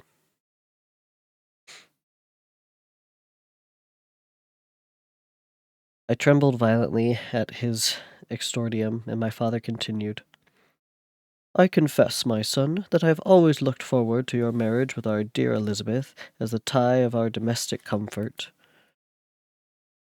and the stay of my declining years. You were attached to each other from your earliest infancy. You studied together and appeared in dispositions and tastes entirely suited to one another. But so blind is the experience of man that what I conceive to be the best assistance to my plan may have entirely destroyed it. You perhaps regard her as your sister, without any wish that she might become your wife. Nay, you might have met with another whom you may love, and considering yourself as bound in honour to Elizabeth, this struggle may occasion the poignant misery which you appear to feel. My dear father, reassure yourself. I love my cousin tenderly and sincerely. I never saw any woman who excited, as Elizabeth does, my warmest admiration and affection. My future hopes and prospects are entirely bound up in the expectation of our union. The expression of your sentiments of the subject, my dear Victor, gives me more pleasure than I have for some time experienced. If you feel thus, we shall assuredly be happy. However, present events may cast a gloom over us, but it is this gloom which appears to have taken so strong a hold of your mind that I wish to dissipate. Tell me, therefore, whether you object to an immediate solemnization of the marriage. We have been unfortunate, and recent events have drawn us from that everyday tranquillity befitting my years and infirmities. You are younger, yet I do not suppose, possessed as you are of a competent fortune, that an early marriage would at all interfere with any future plans of honor and utility that you may have formed. Do not suppose, however, that I wish to dictate happiness to you, or that a delay on your part would cause me any serious uneasiness. Interpret my words with candor and answer me, I conjecture you, with confidence and sincerity.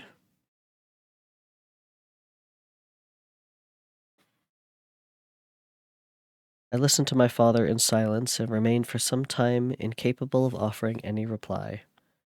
I revolved rapidly in my mind a multitude of thoughts and endeavored to arrive at some conclusion. Alas, to me the idea of an immediate union with my Elizabeth was one of horror and dismay. I was bound by a solemn promise which I had not yet fulfilled and dared not break, or if I did, what manifold miseries might not impede over me and my devoted family. Could I enter into a festival with this deadly weight yet hanging round my neck and bowing me to the ground? I must perform my engagement and let the monster depart with his mate, before I allow myself to enjoy the delight of a union for which I expected peace.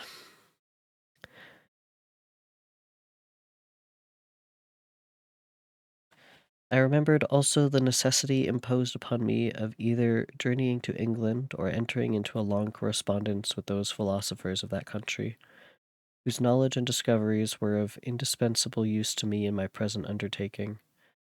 The latter method of obtaining the desired intelligence was dilatory and unsatisfactory. Besides, I had an insurmountable aversion to the idea of engaging myself in my lonesome task in my father's house, while in habits of familiar intercourse with those I loved. I knew that 1,000 fearful accidents might occur, the slightest of which would disclose a tale to thrill all connected with me with horror. I was aware also that I should often lose all self-command, all capacity of hiding the harrowing sensations that would possess me during the progress of my unearthly occupation. I must absent myself from all I loved while thus employed. Once commenced, it would quickly be achieved, and I might be restored to my family in peace and happiness. My promise fulfilled, the monster would depart forever. Or, so my fond fancy imagined, some accident might meanwhile occur to destroy him and put an end to my slavery forever. These feelings dictated my answer to my father. I expressed a wish to visit England, but concealed the true reasons of this request. I clothed my desires under guise which excited no suspicion, while I urged my desires with an earnestness that easily induced my father to comply. After so long a period of my absorbing melancholy that resembled madness in its intensity and effects, he was glad to find that I was capable of taking pleasure in the idea of such a journey, and he hoped that change of scene and varied amusement would, before my return, have restored me entirely to myself.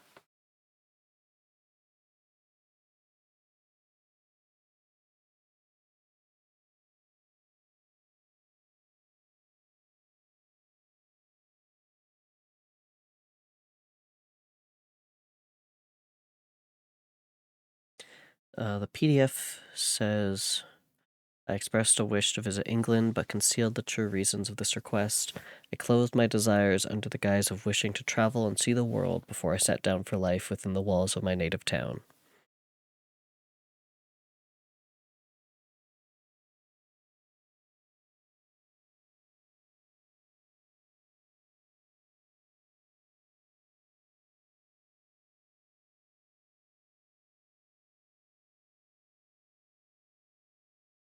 Hold on.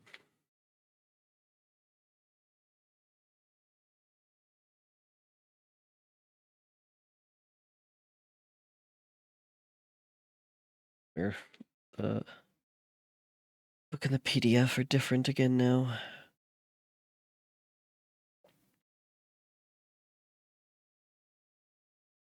Okay, hold on. Yeah, okay.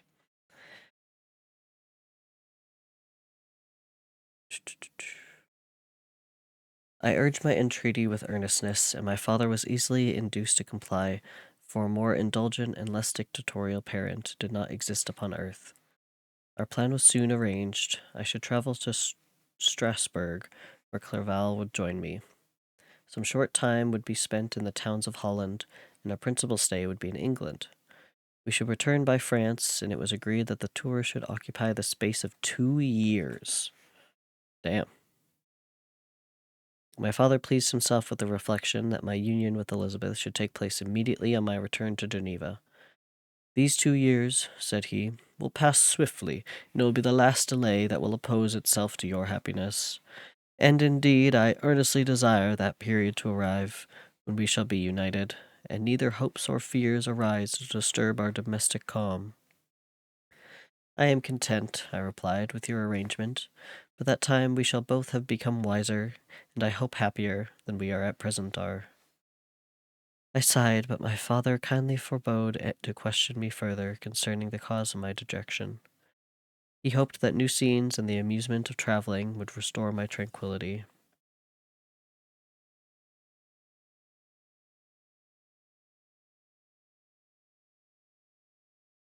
Back to the book. The duration of my absence was left to my own choice. A few months or at most a year was the period contemplated. One paternal kind precaution had taken to ensuing me having a companion. Without previously communicating with me, he had, in concert with Elizabeth, arranged that Clerval should join me in Strasbourg. This interfered with the solitude I coveted for the procession of my task, yet at the commencement of my journey, the presence of my friend could in no way be an impediment, and truly I rejoiced that thus I should be saved many hours of lonely, maddening reflection. Nay, Henry might stand between me and the intrusion of my foe. If I were alone, would he not at times force his abhorrent presence on me to remind me of my task or to complete its progress? Contemplate its progress.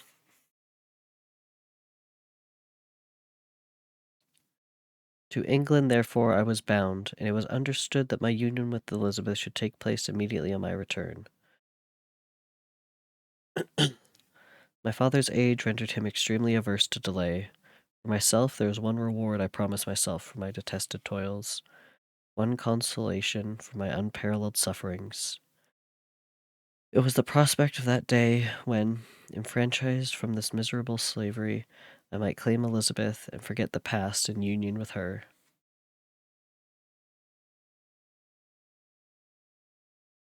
I now made arrangements for my journey, but one feeling haunted me, which filled me with fear and agitation. During my absence, I should leave my friends unconscious of the existence of their enemy, and unprotected from his attacks. Exasperated as he might be to my departure, but he had promised to follow me wherever I might go, and would he not accompany me to England?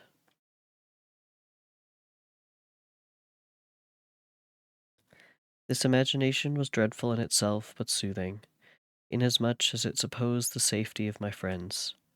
I was agonized by the idea of the possibility that the reverse of this might happen.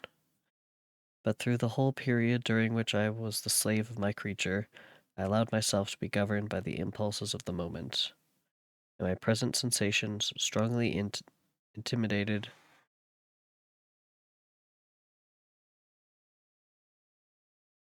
Sorry, I just got a spam call.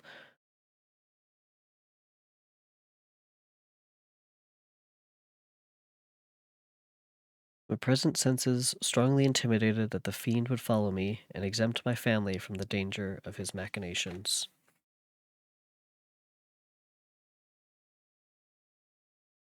It was in the later end of August that I again quitted my native country. My journey had been my own suggestion, and Elizabeth therefore acquiesced, but she was filled with disquiet at the idea of my suffering.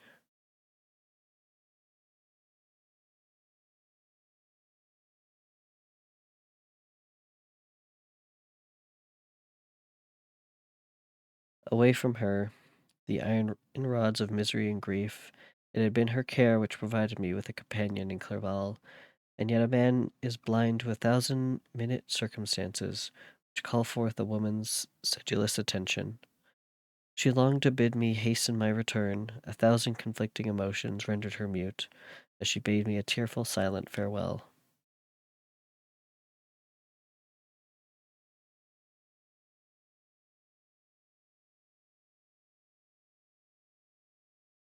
In the PDF, I departed to pass 2 years of exile. Elizabeth approved of the reasons of my departure, and only regretted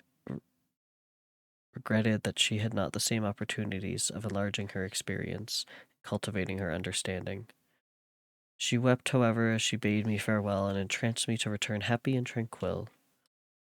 We all, said she, depend on you, and if you are miserable, what must be our feelings? Very different than a silent farewell.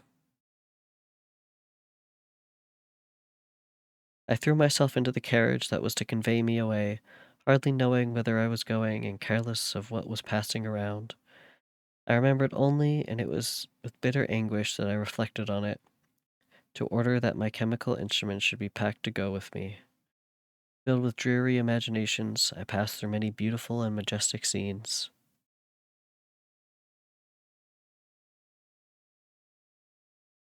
but my eyes were fixed and unobserving.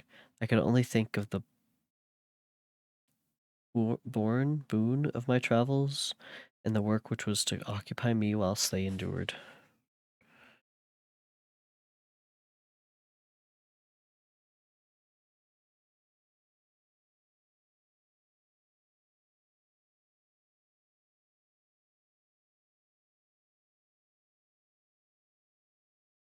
After some days spent in listless indolence, indolence, during which I traversed many leagues, I arrived at Strasbourg, where I waited 2 days for Clerval. He came. Alas, how great was the contrast between us!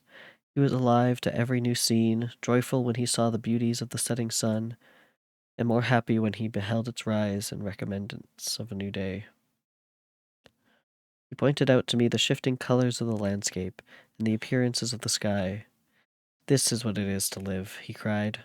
Now I enjoy existence. But you, my dear Frankenstein, Wherefore are you desponding and sorrowful?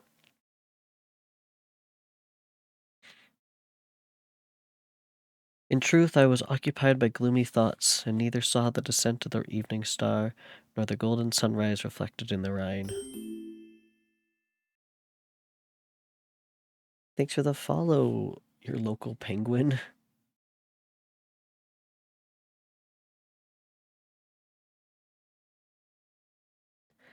And you, my friend, would be far more amused with the Journal of Clerval, who observed the scenery with an eye of feeling and delight, than in listening to my reflections. I, a miserable wretch, haunted by a curse that shut up every avenue of enjoyment. We had agreed to descend the Rhine in a boat from Strasbourg to Rotterdam, whence we might take shipping for London. During this voyage we passed many willowy islands, saw several beautiful towns. We stayed a day at Mannheim, and on the 5th from our departure from Strasbourg, arrived at Mayence. The course of the Rhine below Mayence becomes much more picturesque. The river descends rapidly, the winds between hills not high but steep, and of beautiful forms.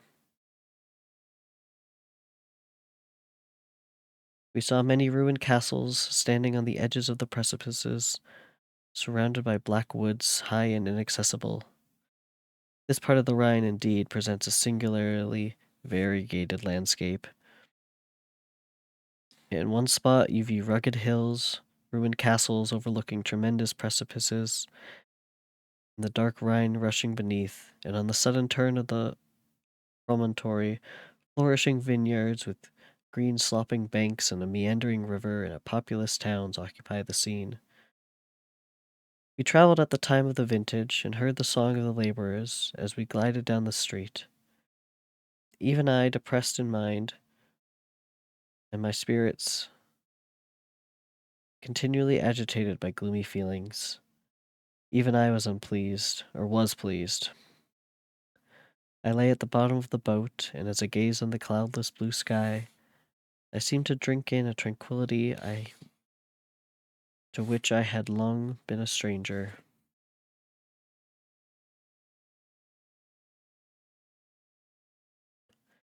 And if these were my sensations, who can describe those of Henry? He felt as if he had been transported to fairyland and enjoyed a happiness seldom tasted by man. I have seen, he said, the most beautiful scenes of our country.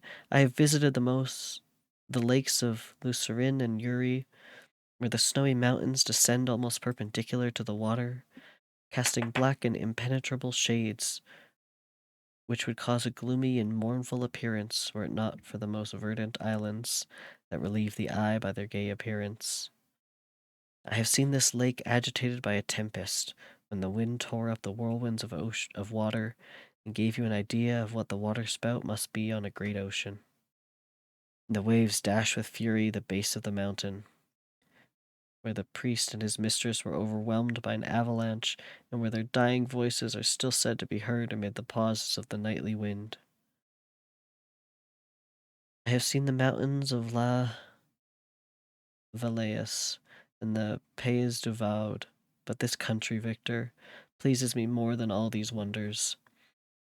The mountains of Switzerland are more majestic and strange, but there is a calm in the banks of this divine river that I never before saw equaled. Look at that castle which overhangs yon precipice, and that also on the island, also concealed amongst the foliage of those lovely trees. And now that group of laborers coming from among their vines, and that village half hid in the recess of the fountain. Oh, surely the spirit that inhabits and guards this place has a soul more in harmony with man than those who pile the glacier or retrieve the inaccessible peaks of the mountain of their own country. Clerval, beloved friend, even now it delights me to record your words and to dwell on the praise of which you are so eminently deserving. He has been formerly in the very poetry of nature. His wild and enthusiastic imagination was chastened by the sensibility of his heart. His soul overflowed with ardent affection, and his friendship was of the devoted and wondrous nature that the worldly minded teach us to look for only in the imagination. But every human's sympathies were not sufficient to satisfy his eager mind. The scenery of external nature, which others regard only with admiration, he loved with ardor.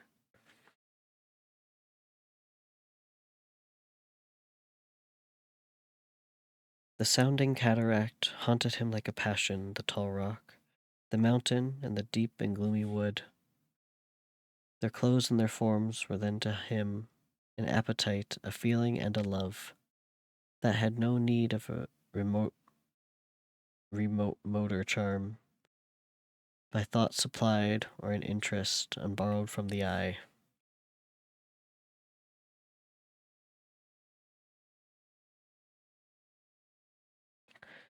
And where does he now exist? Is this gentle and loving being lost forever? Has this mind, so replete with ideas, imaginations fanciful and magnificent, which formed a world, whose existence depends on the life of its creator, has this mind perished, since it now only exists in my memory? No, it is not thus. Your form so divinely wrought, and beaming with happy has decayed, but your soul still visits and consoles to your unhappy friend. Pardon his gush of sorrow. Those ineffectual words are but a slight tribute to the unexpected world of Henry, but they stole my heart, overflowing with the anguish which his remembrance creates. I will proceed with my tale. Beyond Cologne, we descended to the plains of Holland, and we resolved to post the remainder of our way, for the wind was contrary, and the stream of river was too gentle to aid us. Our journey here lost the ancient arising from beautiful scenery, but we arrived a few days at Rotterdam, whence we proceeded by sea to England. It was on a cliff morning, in the latter days of September, that I first saw the white cliffs of Britain. The banks of the Thames presented a new scene. They were flat but fertile, and almost every town was marked by the remembrance of some story. We saw Tilbury Fort and remembered the Spanish Armada, Gravesend, Woolwich, and Greenwich, which places which I had heard of even in my country. At least we saw the numerous steeples of London. St. Paul's towering above all, and the tower framed in English history.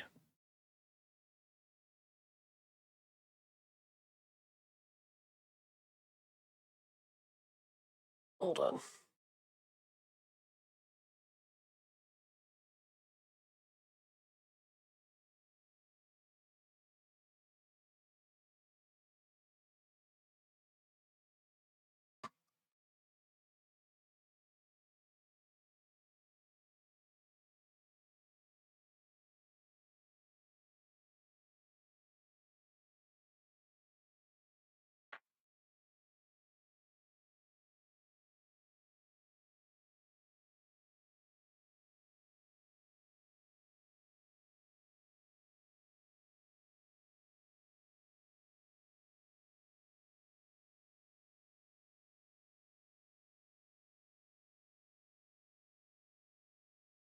Okay. Chapter 2.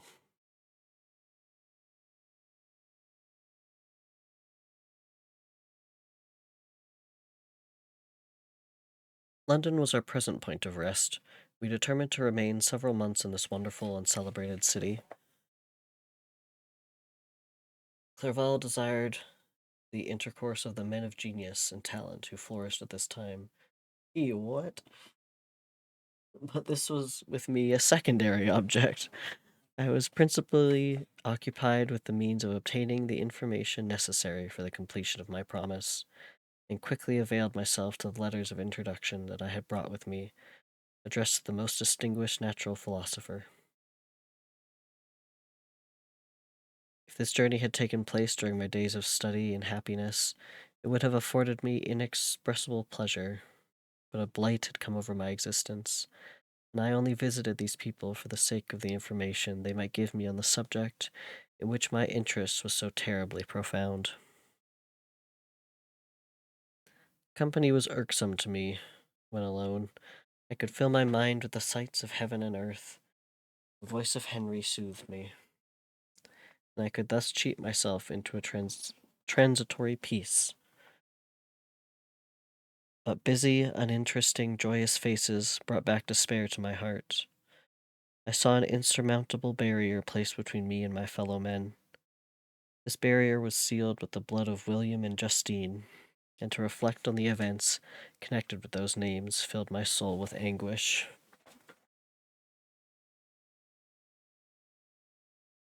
Among these leading natural philosophers of the period were William Nicholson, whom Mary's father, William Goodwin, often turned to for scientific advice, and Humphrey Davy, a young chemist who would dazzle London, the scientific world from the era in which Frankenstein is set to Mary's own.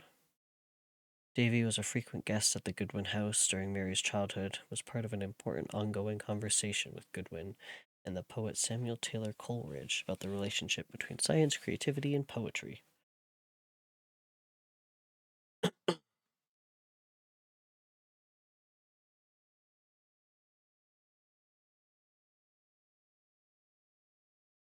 But in Clerval, I saw the image of my former self. He was inquisitive and anxious to gain experience and instruction. The difference of manners which he observed was to him an inexhaustible source of instructions and amusement. He was forever busy, and the only check to his enjoyments was my sorrowful and dejected mien. I tried to conceal this as much as possible, that I might not debar him from the pleasures natural to one who is entering on a new scene of life. Undisturbed by any care or bitter recollection, I often refused to accompany him, alleging another engagement that I might remain alone. I now also began to collect the minerals necessary for my new creation. Minerals is surely a word for that. And this was to me like a torture of single drops of water continually falling on the head. Every thought that was devoted to it was an extreme anguish, and every word that I spoke in allusion to it caused my lips to quiver and my heart to palpitate.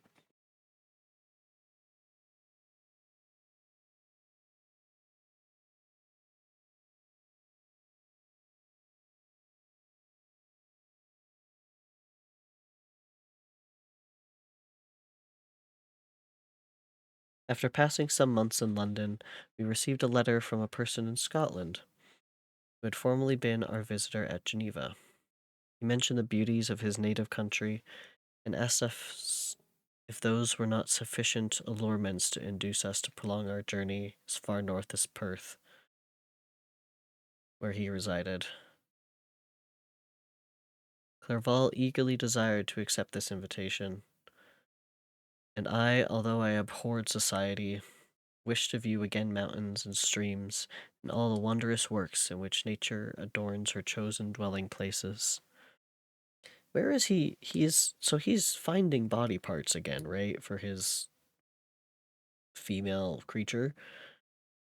Where is he storing these so that they're not like rotting?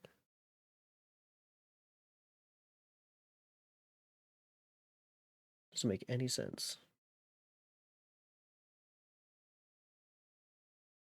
And now he's going to what, travel with them?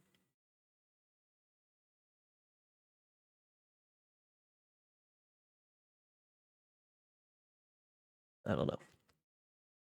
We had arrived in England at the beginning of October. Did this start in August?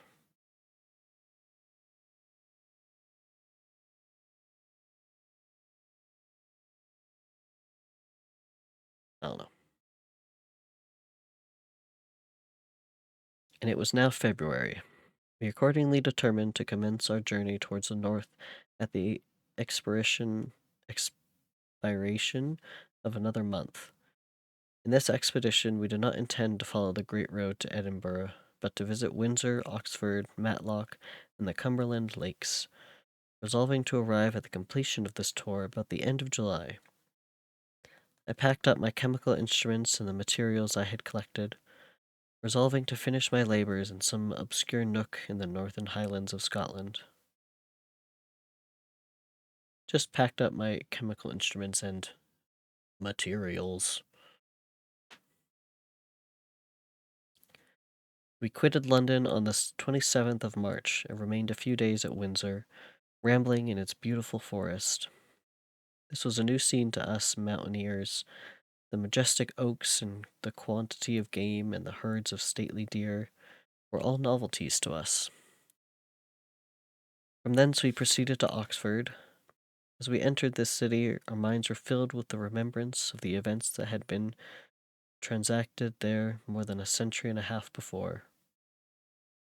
It was here that Charles and I had collected his forces. This city had remained faithful to him after the whole nation had forsaken his cause to join the standard of Parliament and liberty. The memory of that unfortunate king and his companies, the amiable Falkland, the insolent Goring, his queen and son gave a peculiar interest to every part of the city which they might be supposed to have inhabited. The spirit of elder days found a dwelling here, and we delighted to trace its footsteps. If these feelings had not found an imaginary gratification, the appearance of the city had yet in itself sufficient beauty to obtain our admiration.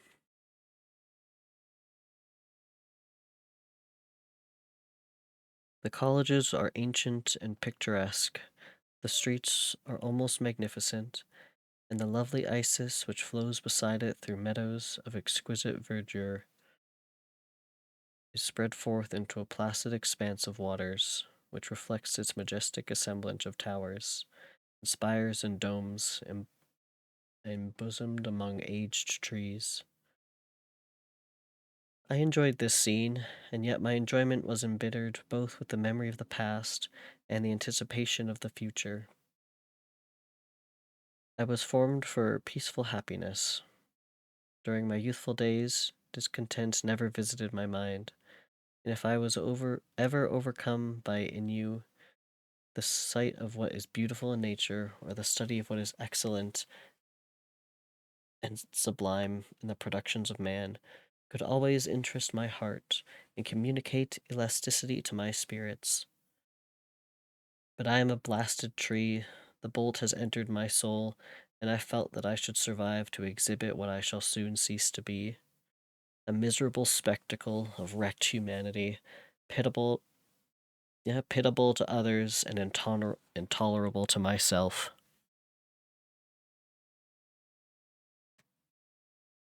We passed a considerable period at Oxford, rambling among its environs and endeavoring to identify every spot which might relate to the most animating epoch of English history.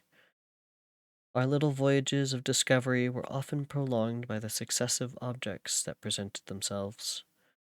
We visited the tomb of the illustrious Hampden and the field on which the patriot fell. For a moment my soul was elevated from its debasing and miserable fears to contemplate the divine ideas of liberty and self-sacrifice, of which these sights were the monuments and the remembrancers. For an instant I dared to shake off my chains and look around me with a free and lofty spirit, but the iron had eaten into my flesh, and I sank again, trembling and hopeless, into my miserable self. We left Oxford with regret and proceeded to Matlock, which was our next place of rest. The country in the neighborhood of this village resembled, to a greater degree, the scenery of Switzerland, but everything is on a lower scale, and the green hills want the crown of a distant white Alps, which always attend on the piney mountains of my native country. We visited the wondrous cave and the little cabinets of natural history, where the curiosities are disposed in the same manner as in the connections at Cerveau and Chamoix. The latter name made me tremble when pronounced by Henry. I hastened to quit Matlock, with which that terrible scene was thus associated. From Derby, still journeying northwards, we passed 2 months in Cumberland and Westmoreland.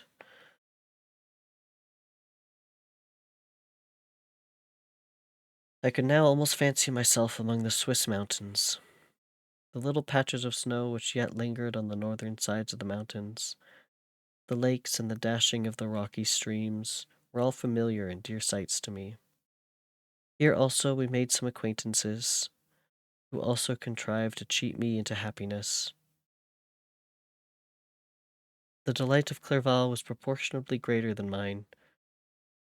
His mind expanded in the company of men of talent, and he found in his own nature greater capacities and resources that he could have imagined himself to have possessed while he associated with his inferiors. I could pass my life right here, said he to me, and among these mountains I should scarcely regret Switzerland and the Rhine.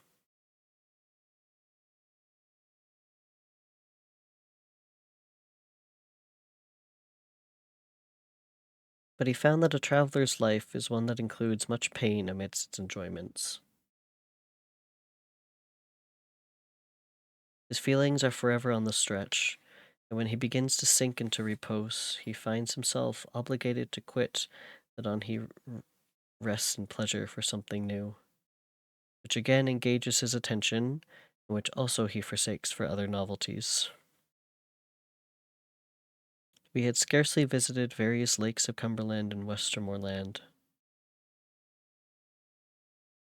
and conceived an affection for some of its inhabitants.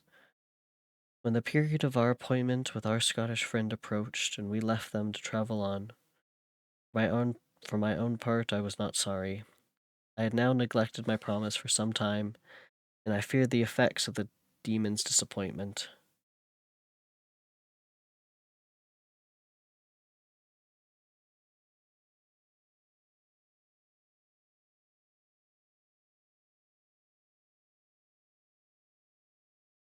He might remain in Switzerland and wreak his vengeance on my relatives. This idea pursued me and tormented me at every moment from which I might otherwise have snatched repose and peace. I waited for my letters with feverish impatience. If they were delayed, I was miserable and overcome by 1,000 fears. And when they arrived, and I saw the superscription of Elizabeth or my father, I hardly dared to read and ascertain my fate. Sometimes I thought that the fiend followed me, and might expedite my reminiscence by murdering my companion. When those thoughts possessed me, I would not quit Henry for a moment, but followed him as a shadow, to protect him from the fancied rage of his destroyer. I felt as if I had committed some great crime, the consciousness of which haunted me. I was guiltless, but I had indeed drawn down a horrible curse upon my head, as mortal as that of crime. I mean, you kind of did commit quite a few crimes, but whatever.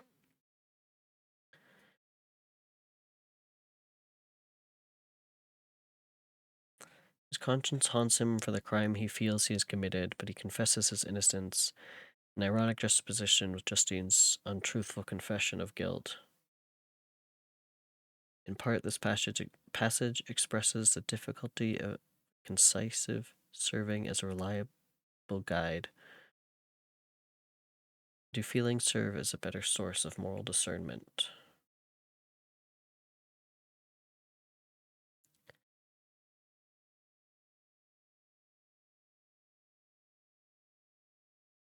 I visited Edinburgh with languid eyes and mind, and yet that city might have interested the most unfortunate being.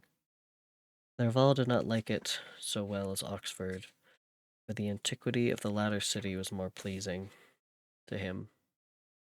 But the beauty and regularity of the new town of Edinburgh, its romantic castle and its environs, the most delightful in the world, Arthur's Seat, St. Bernard's Well, and the Pentland Hills, compensated him for the change. and filled him with cheerfulness and admiration. But I was impatient to arrive at the termination of my journey. We left Edinburgh in a week, passing through Copar, St. Andrews, and along the banks of the Tay to Perth, where a friend expected us. But I was in no mood to laugh or talk with strangers, or enter into their feelings or plans with the good humor expected from a guest. And accordingly I told Clerval that I wished to make the tour of Scotland alone. Do you, said I, enjoy yourself, and let this be our rendezvous. I may be absent a month or two, but do not interfere with my motions. I entreat you, leave me to peace and solitude for a short time, and when I return, I hope it will be with a lighter heart, more congealed to your own temper. Henry wished to dissuade me, but seeing me bent on his plan, ceased to remonstrate. He entreated me to write often. I had rather be with you, he said, in your solitary rambles than with these Scotch people, whom I do not know. Hasten then, my dear friend, to return, that I may again feel myself somewhat at home, which I cannot do in your absence. That's cute. Having parted from my friend, I determined to visit some remote spot of Scotland and finish my work in solitude. I did not doubt but that the monster followed me and would discover himself to me when I should have finished, that I might receive his companion. With this resolution, I traversed the northern highlands and fixed on one of the remotest of the Orkneys. As the scene of my labors, it was a place fitted for such a work, being hardly more than a rock whose high sides were continually beaten upon by the waves. The soil was barren, scarcely afforded pasture for a few miserable cows, and oatmeal for its inhabitants, which consisted of 5 persons, whose gaunt and scraggly limbs gave tokens of their miserable fare. Vegetables and bread, when they indulged in such luxuries, and even fresh water, was to be procured from the mainland, which was about 5 miles distant. On the whole island, there were but 3 miserable huts, and one of those was vacant when I arrived. This I hired. It contained but 2 rooms, and these exhibited all the qualities of the most miserable penury.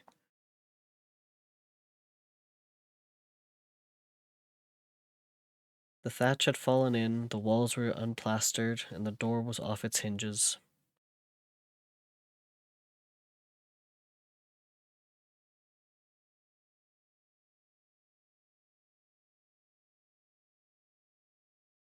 I ordered it to be repaired, bought some furniture, and took possession.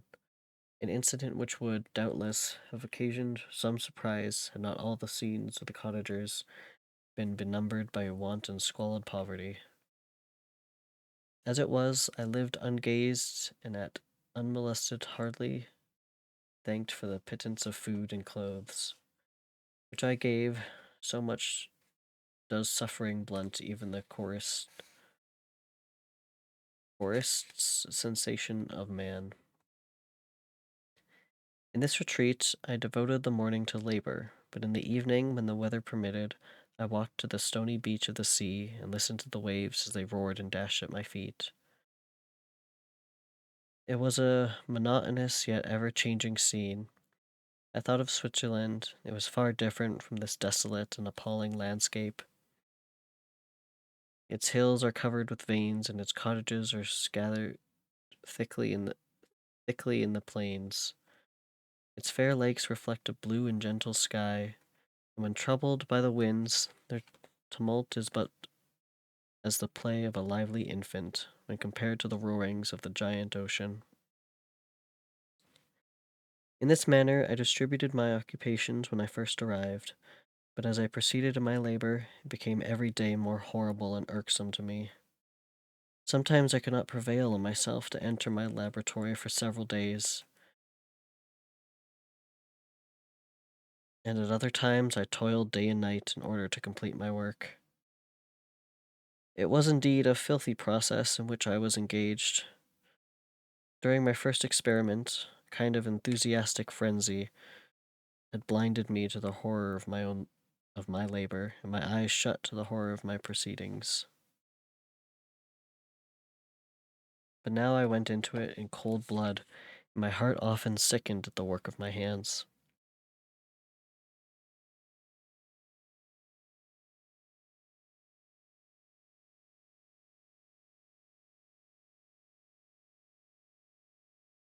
Thus situated, employed in the most detestable occupation, immersed in a solitude where nothing could for an instant call my attention from the actual scene in which I was engaged, my spirits became unequal. I grew restless and nervous. Every moment I feared to meet my prosecutor. Sometimes I sat with my eyes fixed on the ground, fearing to raise them, lest they should encounter the object which I so much dreaded to behold. I feared to wander from the sight of my fellow creatures, lest when alone he should come to claim his companion. In the meantime I worked on, and my labor was already considerably advanced. I looked towards its completion with a tremulous and eager hope, which I dared not trust myself to question, but which was intermixed with obscure forebodings of evil that made my heart sicken in my bosom.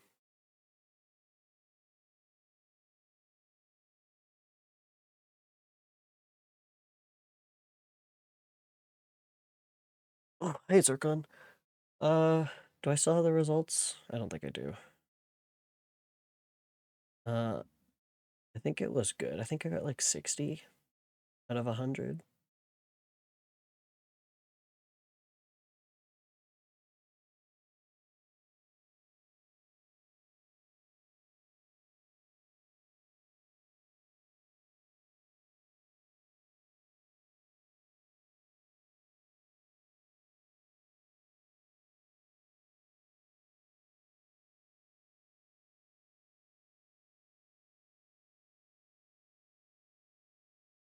Okay. So he just did a lot of traveling. I want to really quickly search up where he did travel.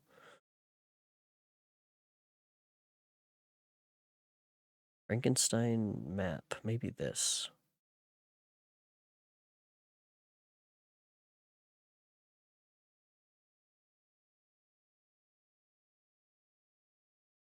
Begin the journey.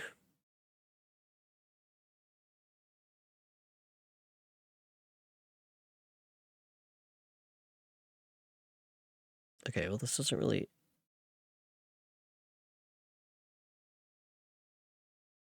Let's just go images.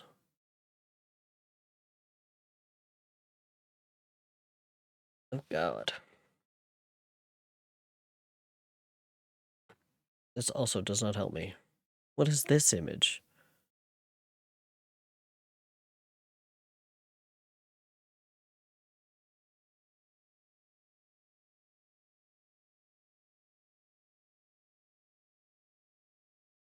Anyway, he's usually in Geneva, and it took him. But he left in August, and they got there in October. Like 2 months ish to get to London, I think. And then they spent October to February in London. And then March to wherever we are now was just him traveling up to Scotland to the Orkney Islands where we are now. I think.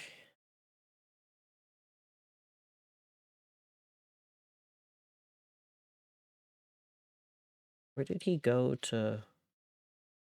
Oh, okay.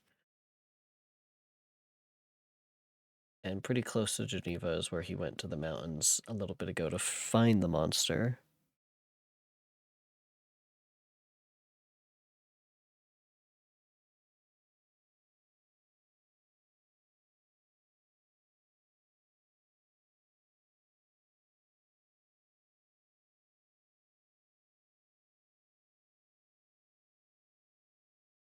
Visual map of Frankenstein's travels by Prezi. Let's see.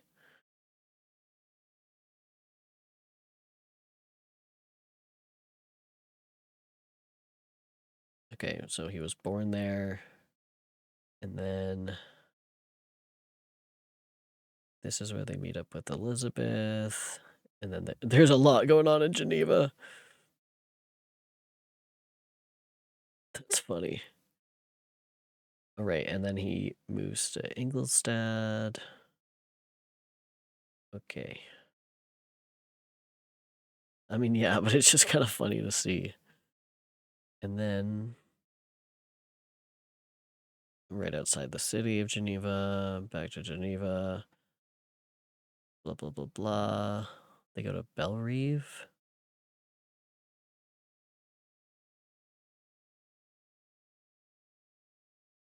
Okay, during the trial. And then they go to the mountains. He meets up with the monster.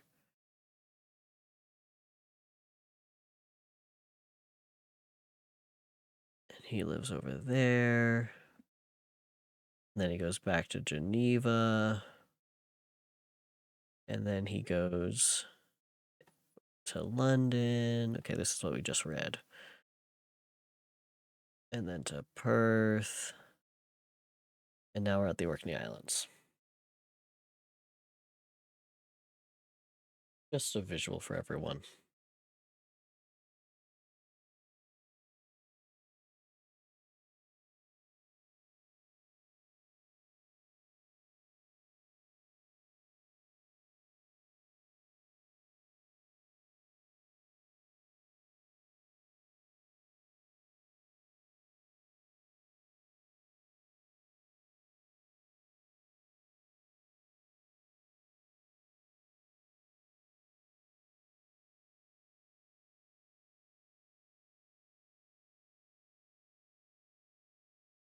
Hold on.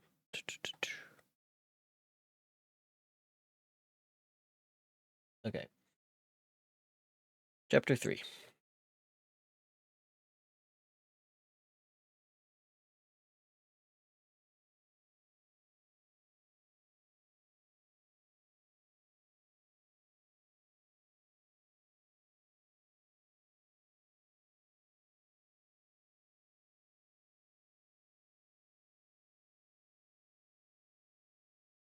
I sat one evening in my laboratory. The sun had set, and the moon was just rising from the sea. I had not sufficient light for my employment, and I remained idle. In a pause of consideration of whether I should leave my labor for the night, or hasten its conclusion by an unremitted attention to it. As I sat, a train of reflection occurred to me. I just happened to look over. It's on my third monitor. Sorry. As I sat, a train of reflection occurred to me, which led to consider the effects of what I was now doing. 3 years before, I was engaged in the same manner, and had created a fiend whose unparalleled barbarity had desolated my heart, and filled it forever with the bitterness remorse. I was now again to form another being, of whose dispositions I was alike ignorant. She might become 10,000 times more malignant than her mate, and delight, for its own sake, in murder and wretchedness. Yeah, I wonder why the monster became this way. Anyway.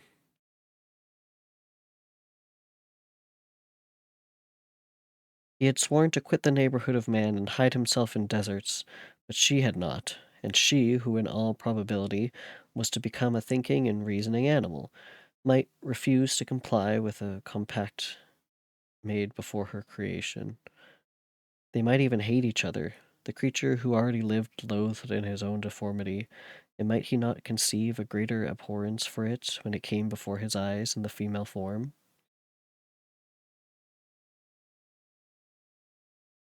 Yeah, surely it's the monster's fault that he is the way he is. She might also turn with disgust from him to the superior beauty of man. She might quit him, and he be again alone, exasperated by the fresh provocation of being deserted by one of his own species. Even if they were to leave Europe and inhabit the deserts of the New World, yet one of the first results of those sympathies for which the daemon thirsted would be children. And a race of devils would be propagated upon the earth, who might make the very existence of the species of man a condition precarious and full of terror. Why would he think they would come out looking the same?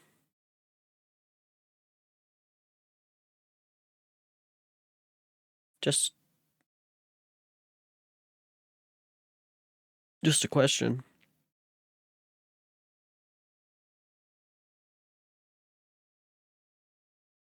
I would assume if, which again brings up the question of, did he make him a working penis? Yeah, like, wouldn't their kids just, if they happen to be, just be kind of normal kids? I mean, they might be a little messed up in the gene department.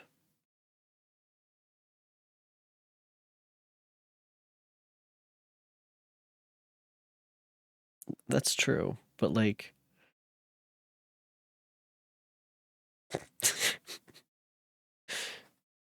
come on, think about it.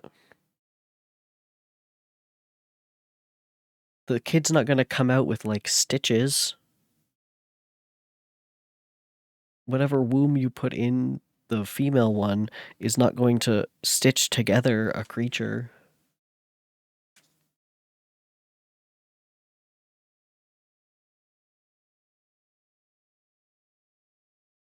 Had I a right for my own benefit to inflict this curse upon everlasting generations?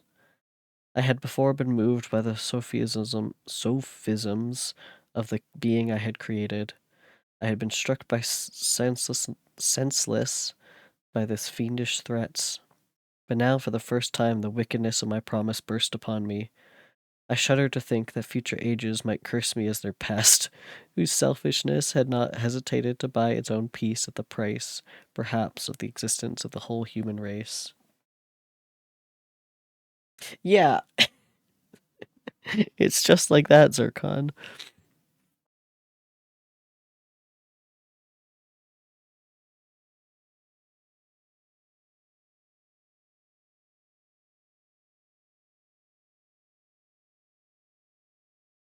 Footnote. For Mary, the daughter of early feminist philosopher Mary Wollstonecraft, woman's status as the other was painfully and personally obvious. Men ruled the world, and therefore almost every philosophical, scientific, and political tract about the meaning of selfhood assured that the self is male.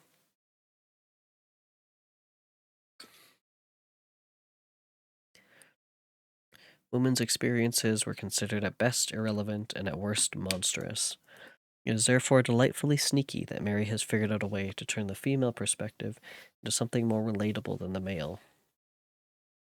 As Victor imagines his new creation, a thinking and reasoning animal, asserting her own will into the face of the first creature's desire, Victor is also forced to imagine that the creature's perspective as he looks for the first time into the eyes of his own species. When Victor imagines the two creatures looking upon each other for the first time, he calls to mind Jean Paul Sartre's classic notion that humans learn selfhood when we are first seen by the other, in being and nothingness. Sartre argues that we cannot have a self until we are recognized by an other, which allows us to see both the other in ourselves and the selfhood in others. Victor typically cannot imagine the two creatures having selves at all, so he suggests that they will be repulsed rather than find sympathy in one another's eyes.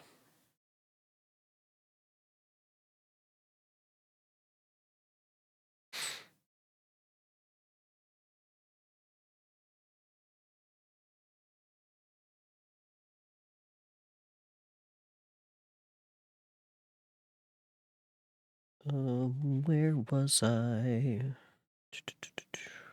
Right. I trembled and my heart failed within me.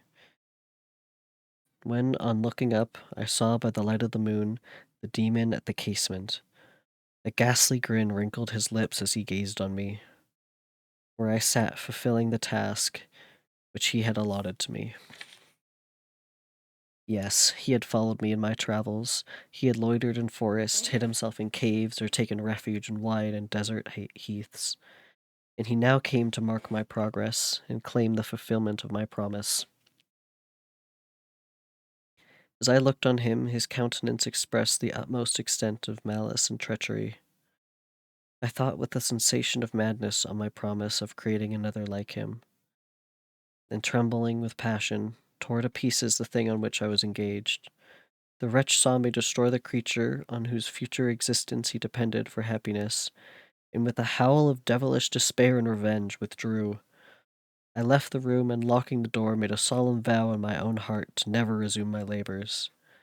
And then with trembling steps I sought my own apartment.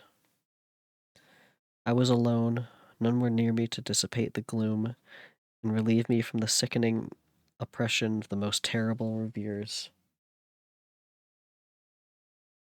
So he saw the creature and he went, nope, and destroyed the wife for him? And then he just ran away? Again? And then hid himself in his apartment because he's a coward?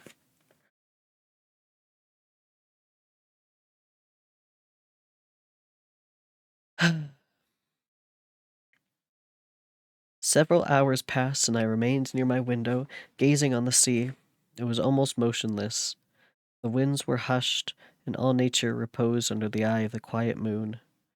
A few fishing vessels alone speckled the water, and now and then the gentle breeze wafted the sound of voices as the fishermen called to one another. I felt the silence, although I was hardly conscious of its extreme profundity, profundity, until my ear was suddenly arrested by the padding of oars near the shore, and a person landed close to my house. In a few minutes after, I heard the creaking of my door, as if someone endeavored to open it softly.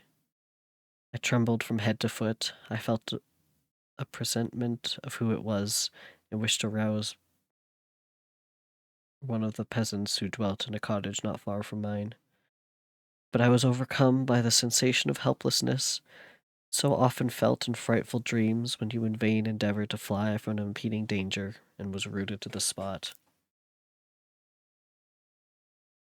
Presently I heard the sound of footsteps along the passage. The door opened, and the wretch whom I dreaded approached. Shutting the door, he approached me and said in a smothered voice, "You have destroyed the work which you began. What is it that you intend? Do you dare to break your promise? I have endured toil and misery. I left Switzerland with you.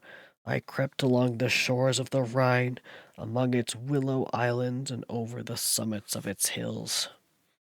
I have dwelt many months in the heaths of England and among the deserts of Scotland.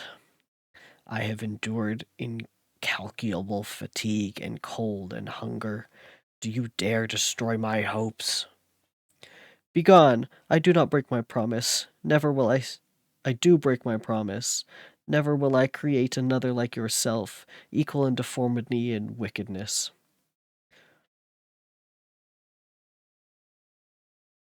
Hold on.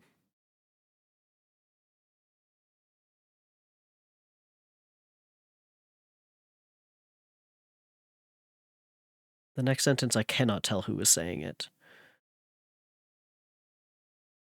I believe. Okay, this makes it more clear. My book only uses the one quotation mark and not like the two, and it gets a little confusing sometimes.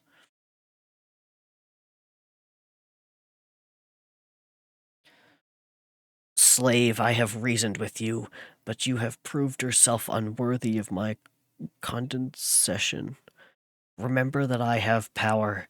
You believe yourself miserable, but I can make you so wretched that the light of day will be hateful to you. You are my creator, but I am your master. Obey."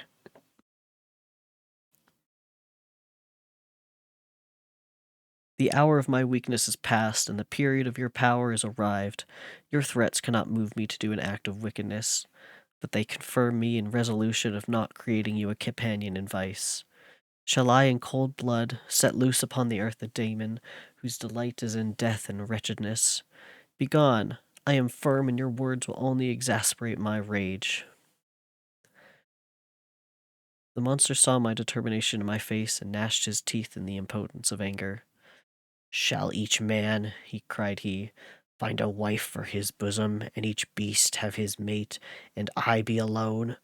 I had feelings of affection, and they were requited by detestation and scorn.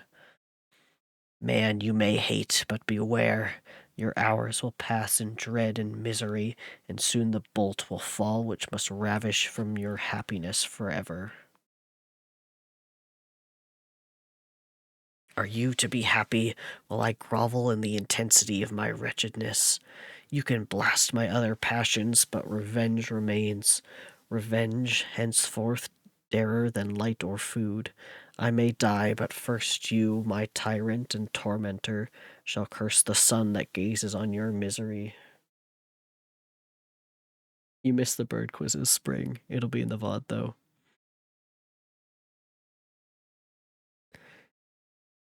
Beware, for I am fearless and therefore powerful. I will watch with the willingness of a snake, that I may sting with its venom. Man, you shall repent of the injuries you inflict.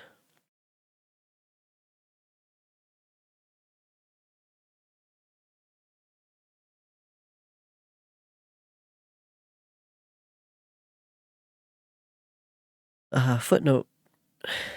A great deal is going on in this paragraph. First, the creature continues to speak as though he has adopted the mantle of Melton's Satan. I before reasoned with you, evokes Isaiah's. Come, let us reason together. A biblical voice that echoes in a great deal of Satan's language in Paradise Lost. Second, the creature has a sophisticated understanding of Victor's psychology and social context, perhaps more so than Victor does, in this claim that he can render Victor even more miserable than he is. Third, even as Victor manages to achieve some measure of foresight and the ability to view a situation from a perspective other than his own, importantly, from the female creature's perspective, the creature has understood that his physical prowess has utterly transformed the dynamic between them. This inversion of the master-slave relationship is every slave master's fear, and perhaps the reason why, for example, the novel was banned in apartheid South Africa, and why it must have become such a fertile source for narratives on robotics and artificial intelligence. Victor must have some measure of physical courage to stand up to the creature, but does he have moral courage as well? You have joined to me trying to do a monster voice.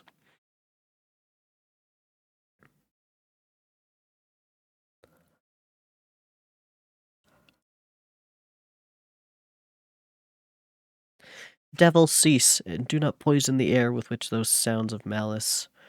I have declared my resolution to you, and I am no coward to bend beneath words. Leave me, I am inexorable.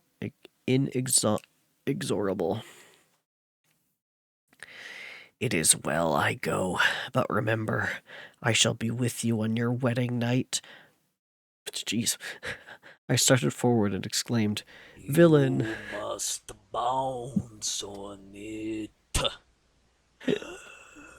Crazy style. Perfect timing. Thank you, Spring. I'm glad that's working now. That's a fishy dude's voice, by the way. That was maybe the perfect timing.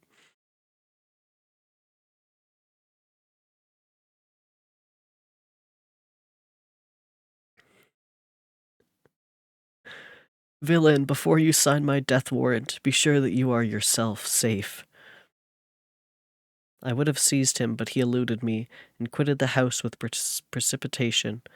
In a few moments I saw him in his boat, which shot across the waters with an arrowy swiftness, and was soon lost amid the waves. All was again silent, but his words rung in my ears. I burned with rage to pursue the murderer of my peace, and precipitate him into the ocean. I walked up and down my room hastily and perturbed, while my imagination conjured up 1,000 images to torment and sting me. Why had I not followed him and closed with him in mortal strife? But I had suffered him to depart, and he had directed his course towards the main island. I shuddered to think who might be the next victim sacrificed to his insistent revenge. And then I thought again of his words. I will be with you on your wedding night. That then was the period fixed for the fulfillment of my destiny.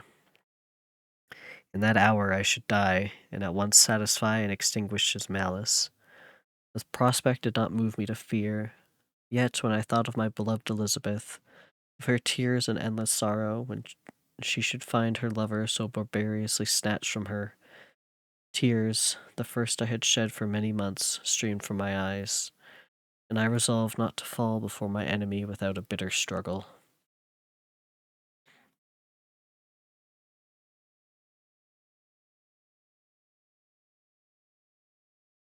The night passed away, and the sun rose from the ocean. My feelings became calmer, if it may be called calmness, when the violence of rage sinks into the depths of despair. I left the house, the horrid scene of the last night's contention, and walked on to the beach of the sea, which I almost regarded as an insurmountable barrier between me and my fellow creatures. Nay, a wish that such should prove the fact stole across me.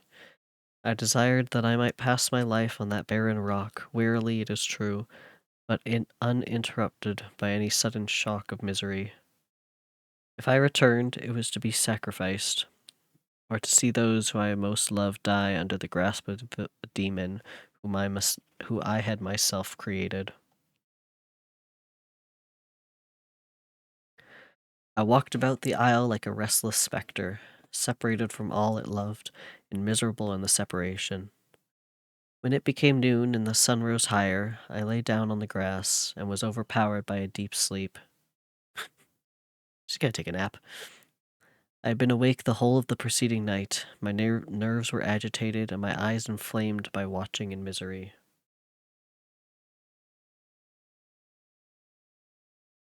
The sleep into which I now sunk refreshed me, and when I awoke, I again felt as if I belonged to a race of human beings like myself, and I began to reflect upon what had passed with greater composure. Yet still the words of the fiend rung in my ears like a death knell. They appeared like a dream, yet distinct and oppressive as a reality. Death knell? Yeah, it has to be death knell, anyway. It is a new redemption. It only has 5 uses per stream. At least right now, I might change it.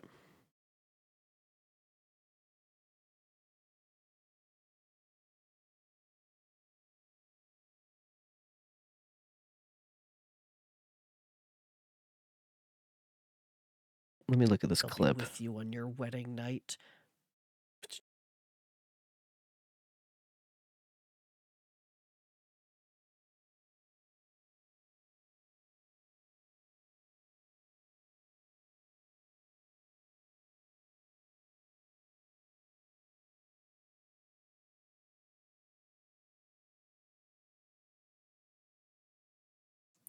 I just had to watch that clip. That was good.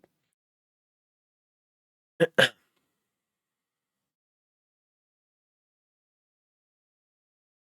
sun had far descended, and I still sat on the shore, satisfying my appetite, which had become ravenous, with an oaten cake, when I saw a fishing boat land close to me, and one of the men brought me a packet. It contained letters from Geneva, and one from Clerval, entreating me to join him.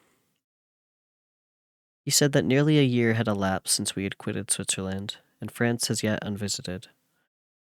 He entreated me, therefore, to leave my solitary isle and meet him at Perth, in a week from that time, when we might arrange the plan of our future proceedings. This letter in a degree recalled me to life, and I determined to quit my island at the expiration of 2 days. Yet before I departed, there was a task to perform on which I shuddered to reflect. Yeah, kind of a situation in his house. I must pack my chemical instruments, and for that purpose I must enter the room which had been the seat of my odious work, and I must handle those utensils, the sight of which was sickening to me. The next morning at daybreak, I summoned sufficient courage and unlocked the door of my laboratory. The remains of the half-finished creature whom I had destroyed lay scattered on the floor. I am curious what he means by destroyed. Like, what exactly does this scene look like? I felt as if I had mangled the living flesh of a human being. Well, well, you did, but a little, in a way. I paused to collect myself and then entered the chamber. With trembling hands, I conveyed the instruments out of the room, but I reflected that I ought not to leave the relics of my work to excite the horror and suspicion of the peasants. Yeah, and I accordingly put them into a basket with a great quantity of stones, and laying them up, determined to throw them into the sea that very night. And in the meantime, I sat upon the beach, employed in cleaning and arranging my chemical apparatus. Yeah, that's crazy. I can't imagine if, like, modern times, um, like a bunch of grave robberies or whatever happened, and then they just appeared on the Orkney Isles, like washed up at sea.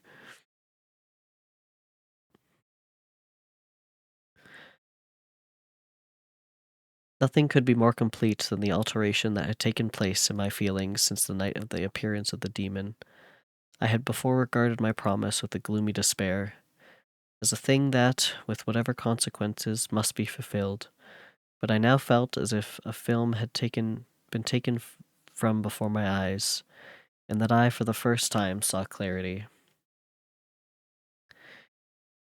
The idea of renewing my labors did not for one instant occur to me. The threat I had heard weighed on my thoughts, but I did not reflect that a voluntary act of mine could avert it. I had resolved in my own mind that to create another like the fiend I had first made would be an act of the basest and most atrocious selfishness, and I banished from my mind every thought that could lead to a different conclusion. Hey, if you want to not be selfish, you could tell people about what you did, but okay. Between 2 and 3 in the morning the moon rose, and I then, putting my basket aboard a little skiff, sailed out about 4 miles from the shore. The scene was perfectly solitary. A few boats were returning towards land, but I sailed away from them. I felt as if was about the commission of a dreadful crime, and I avoided with shuddering anxiety any encounter with my fellow creatures. At one time the moon, which had before been clear, was suddenly overspread by a thick cloud, and I took advantage of the moment of darkness and cast my basket into the sea.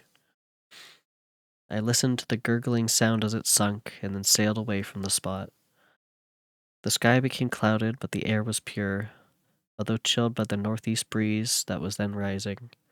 But it refreshed me and filled me with such agreeable sensations that I resolved to prolong my stay on the water, and fixing the rudder in a direct position, stretched myself at the bottom of the boat. Clouds hid the moon, everything was obscure, and I heard only the sound of the boat as its keel cut through the waves. The murmur lulled me, in a short time I slept soundly.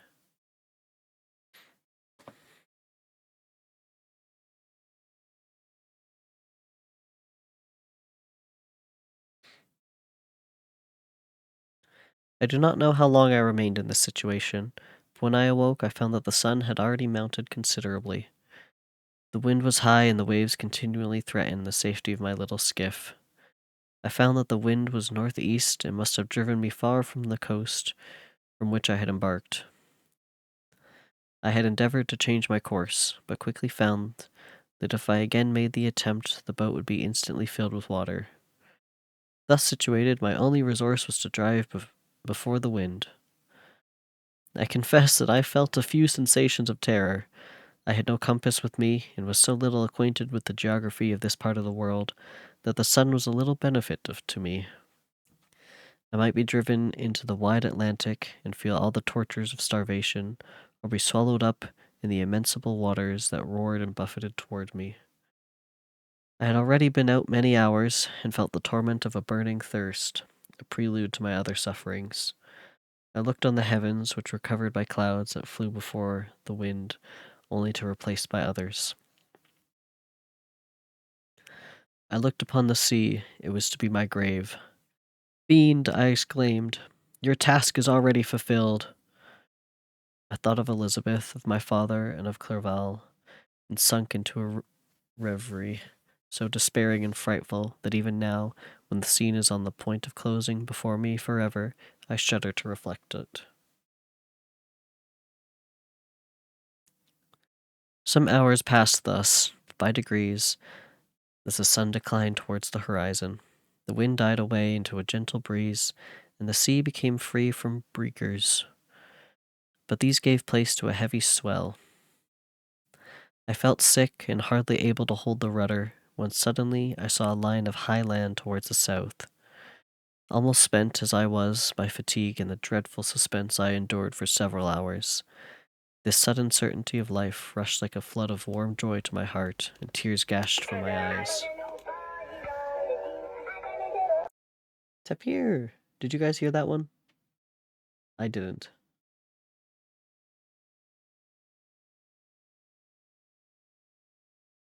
I hope whoever stumbles across the full audiobook of this is okay with random sounds being played. This is not your standard audiobook.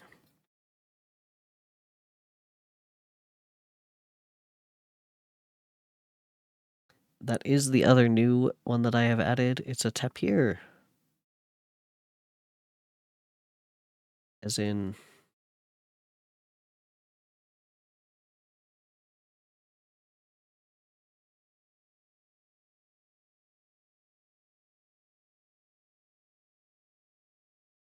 he just looked so goofy. I had to add him.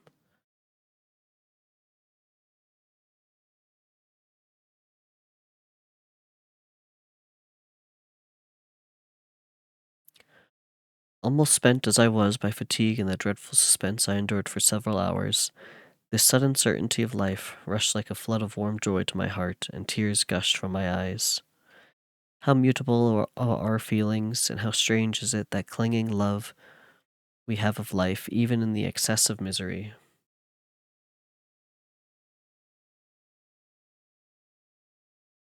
I constructed another sail with a part of my dress, and eagerly steered my course towards the land. He tore apart his shirt for his sail, I think is what that means. It had a wild and rocky appearance, but as I approached nearer, I easily perceived the traces of cultivation.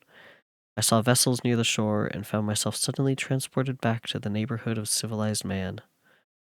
I eagerly traced the windings of the land and hailed a steeple which I at length saw issuing from behind a small promontory. As I was in a state of extreme debility, I resolved to steal directly towards the town as a place where I could most easily procure nourishment. Fortunately, I had money with me. As I turned the promontory, I perceived a small, neat town and a good harbor, which I entered, my heart bounding with joy at my unexpected escape.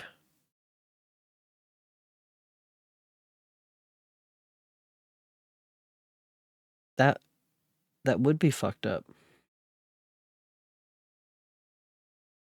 Obviously, it's with a moon rock, right?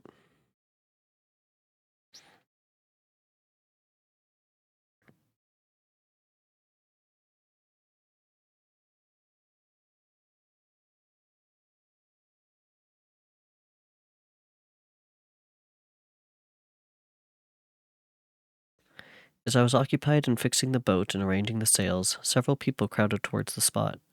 They seemed very much surprised at my appearance, but instead of offering me any assistance, whispered together with gestures that at any other time might have produced in me a slight sensation of alarm. As it was, I merely remarked that they spoke English, and I therefore addressed them in that language. "My good friends," said I, "will you be so kind as to tell me the name of this town and inform me where I am?"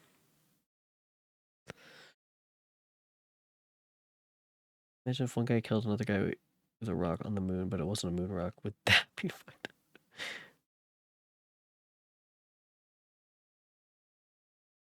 Well, hi, Max. I mean, it'd be really funny to bring a rock from Earth for that purpose. You know how if you kill someone in international waters, like that whole thing, um, what happens in space? Bring a rock to a gunfight.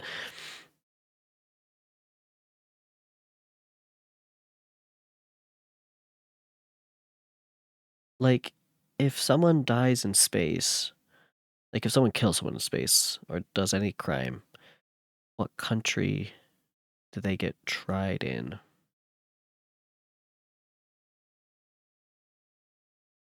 Space is also international waters, yeah.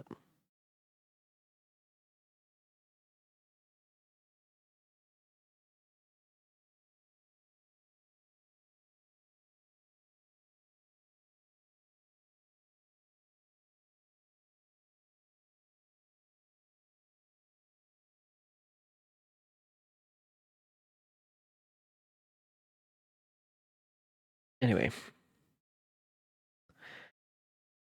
will you be so kind as to tell me the name of this town and inform me where I am? You will know that soon enough, replied a man with a gruff voice.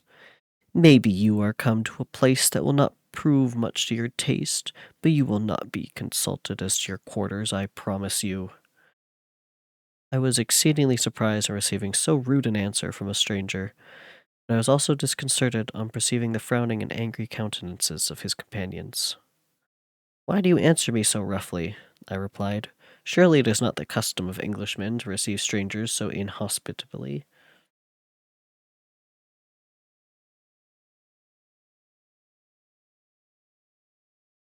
Space pirate. Okay, but Max, what if you're the only two people? I do not know, says the man, what the custom of the English may be, but it is the custom of the Irish to hate villains. While this strange dialogue continued, I perceived the crowd rapidly increase. Their faces expressed a mixture of curiosity and anger, which annoyed and in some degree alarmed me. I inquired the way to the inn, but no one replied. I then moved forward, and a murmuring sound arose from the crowd as they followed and surrounded me. With an ill-looking man approaching, tapped me on the shoulder and said, "Come, sir, you must follow me to Mr. Kerwin's to give an account of yourself." Who is Mr. Kerwin? Why am I to give an account of myself? Is not this a free country?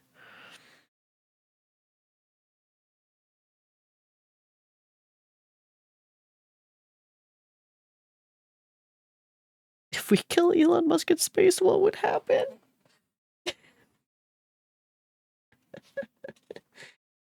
Uh, that is how he should go.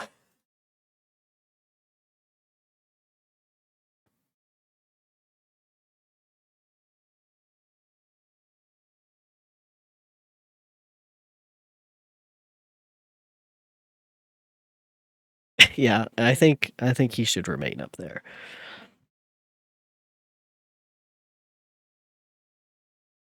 Except that's littering. No, it's way funnier if he dies in space and then gets brought back and like crash lands. Sorry. uh anyway, I don't know what an Irish accent sounds like. Oh no. I've got a picture in my head now. It took me a bit. Sorry, I mean president. Yeah, absolutely.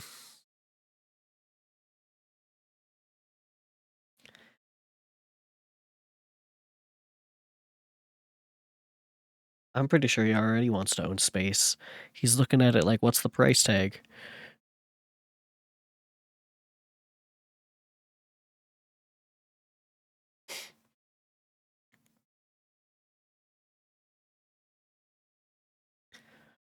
Aye, sir, free enough for honest folks. Mr. Curwen is a magistrate, and you are to give an account of the death of a gentleman who was found murdered here last night. This answer startled me, but I presently recovered myself. I was innocent, that could easily be proven. Accordingly, I followed my conductor in silence and was led to one of the best houses in the town. I was ready to sink from fatigue and hunger, but being surrounded by a crowd, I thought it politic to rouse all my strength, that no physical debility might be constructed into apprehension or conscious guilt. Little did I then expect the calamity that was in a few moments to overwhelm me, and extinguish in horror and despair all fear of ignominy or death. I must pause here, for it requires all my fortitude to recall the memory of the frightful events which I am about to relate, in proper detail, to my recollection. And I'm going to pause for just 1 second to, have some water.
I don't think one hydrate is going to drown me.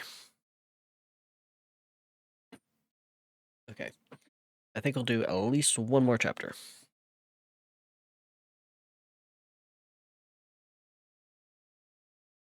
You never know.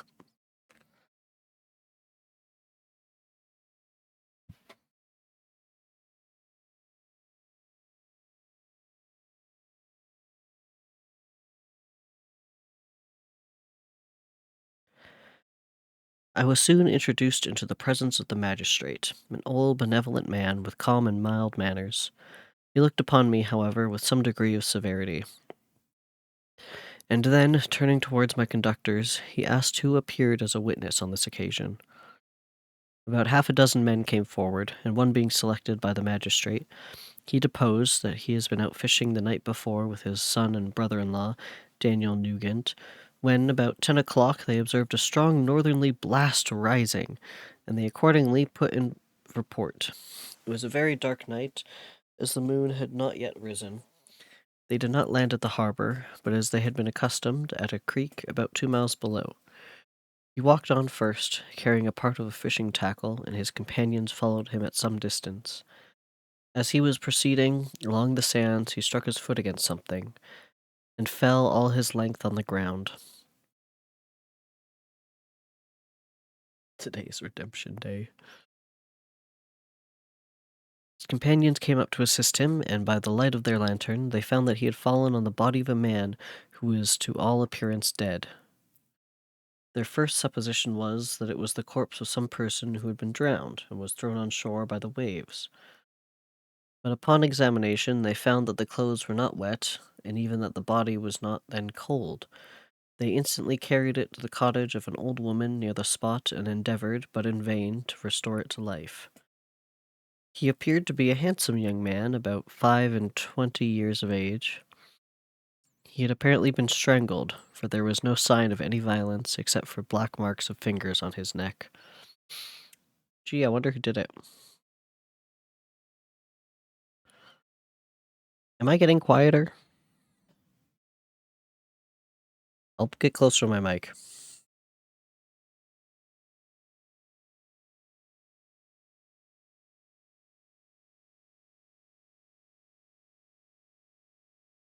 Taken by the train? What train?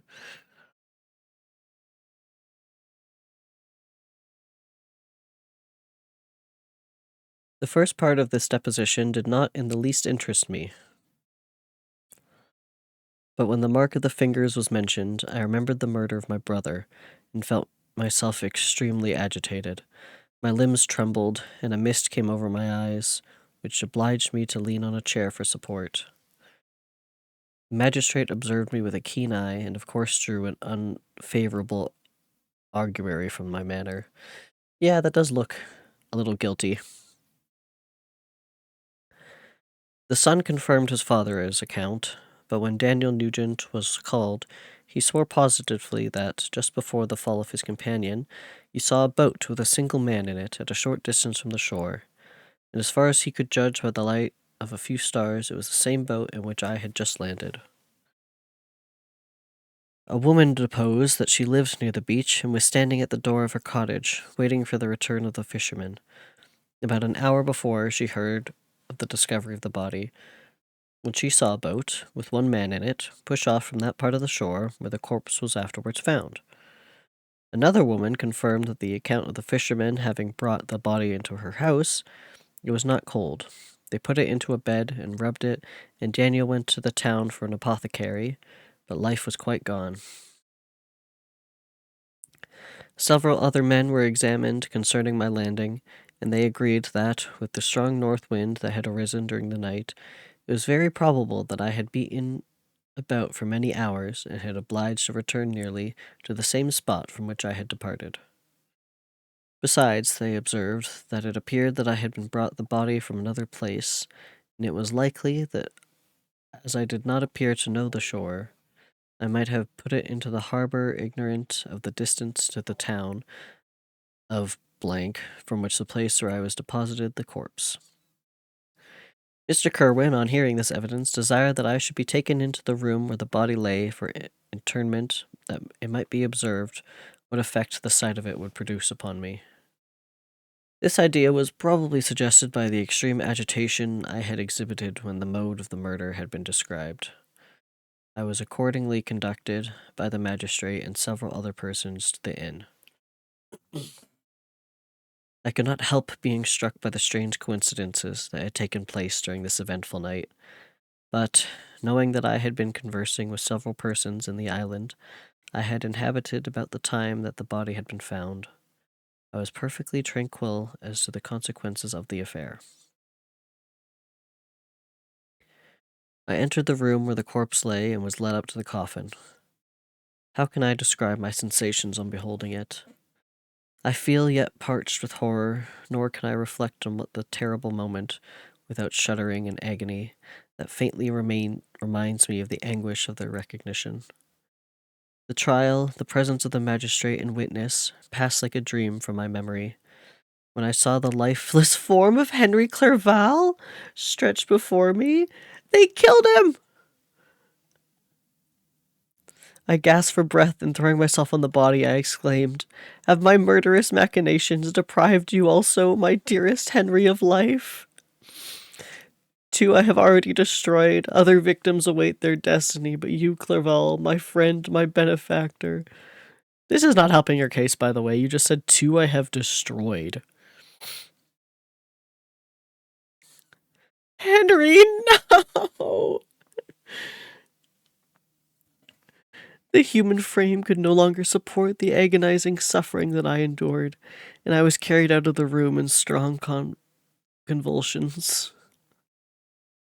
A fever succeeded to this. I lay for 2 months on the point of death. My ravings, as I afterwards heard, were frightful. I called myself the murderer of William, of Justine, and of Clerval. Sometimes I entreated my attendants to assist me in the destruction of the fiend by whom I was tormented. So even though he's kind of confessed now, they think that he's just insane. And at others, I felt the fingers of the monster already grasping my neck and screamed aloud with agony and terror. How did the monster get Henry?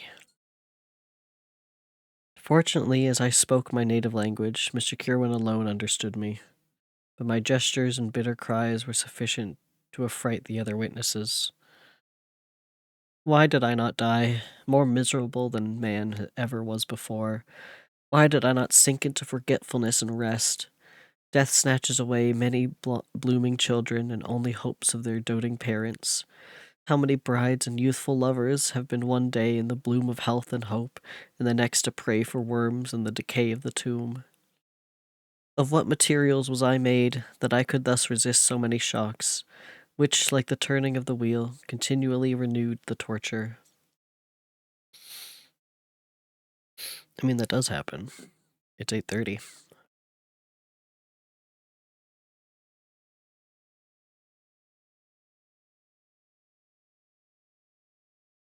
But I was doomed to live, and in 2 months found myself as awakening from a dream, in a prison, stretched on a wretched bed, surrounded by gaolers, turnkeys, bolts, and all the miserable apparatus of a dungeon.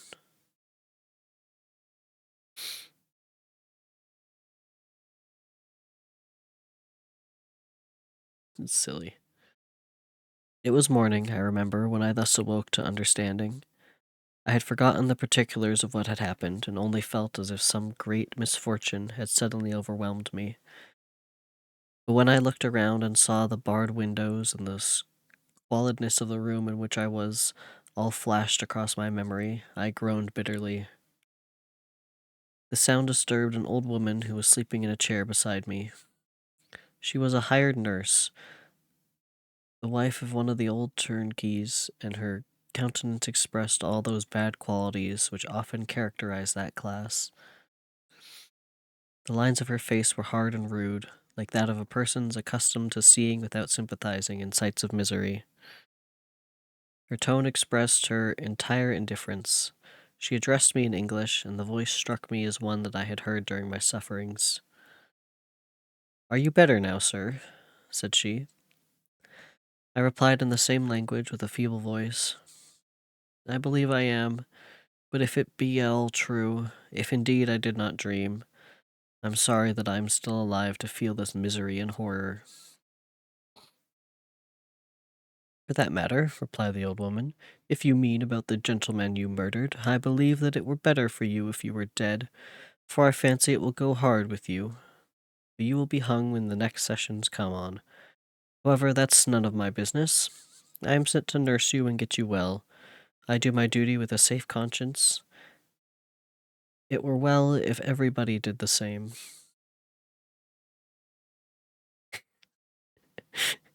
If Frankenstein dies, it would go hard, man. That's funny. Is society and language taking such a turn that we're going back to using "it will go hard"?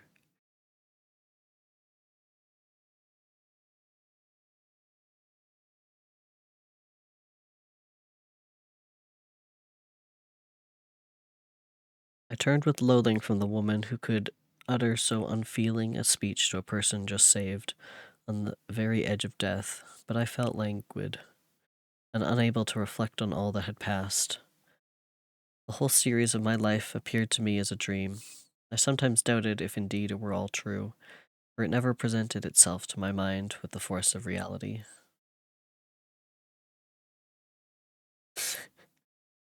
That's funny, Spring.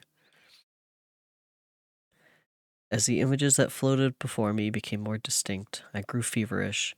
A darkness pressed around me. No one was near me who soothed me with the gentle voice of love. No dear hand supported me. The physician came and prescribed medications, and the old woman prepared them for me. But utter carelessness was visible in the first, and the expression of brutality was strongly marked in the visage of the second. Wouldn't his hands be like a different size than the ones that strangled Henry, though? Potentially.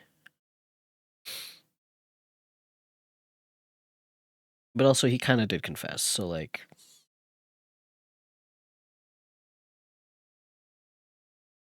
yeah, that's probably how he's in prison now.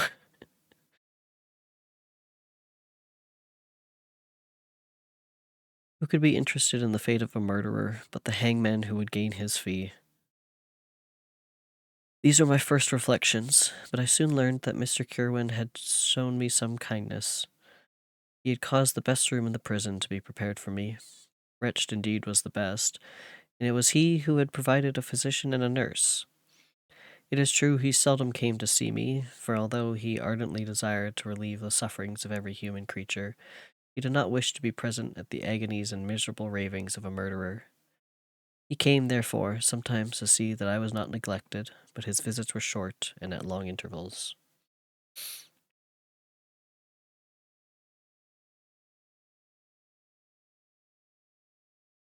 mean, it's kind of taking turns. Also, in my brain, for some reason, Mr. Kerwin is Willem Dafoe from Nosferatu. That's who I'm picturing, just to let you guys know.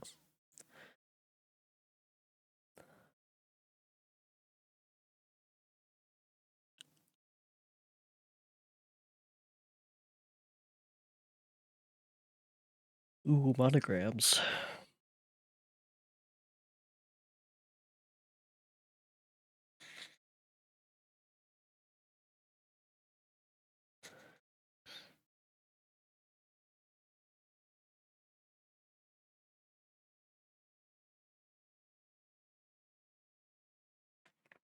I thought that's what you meant.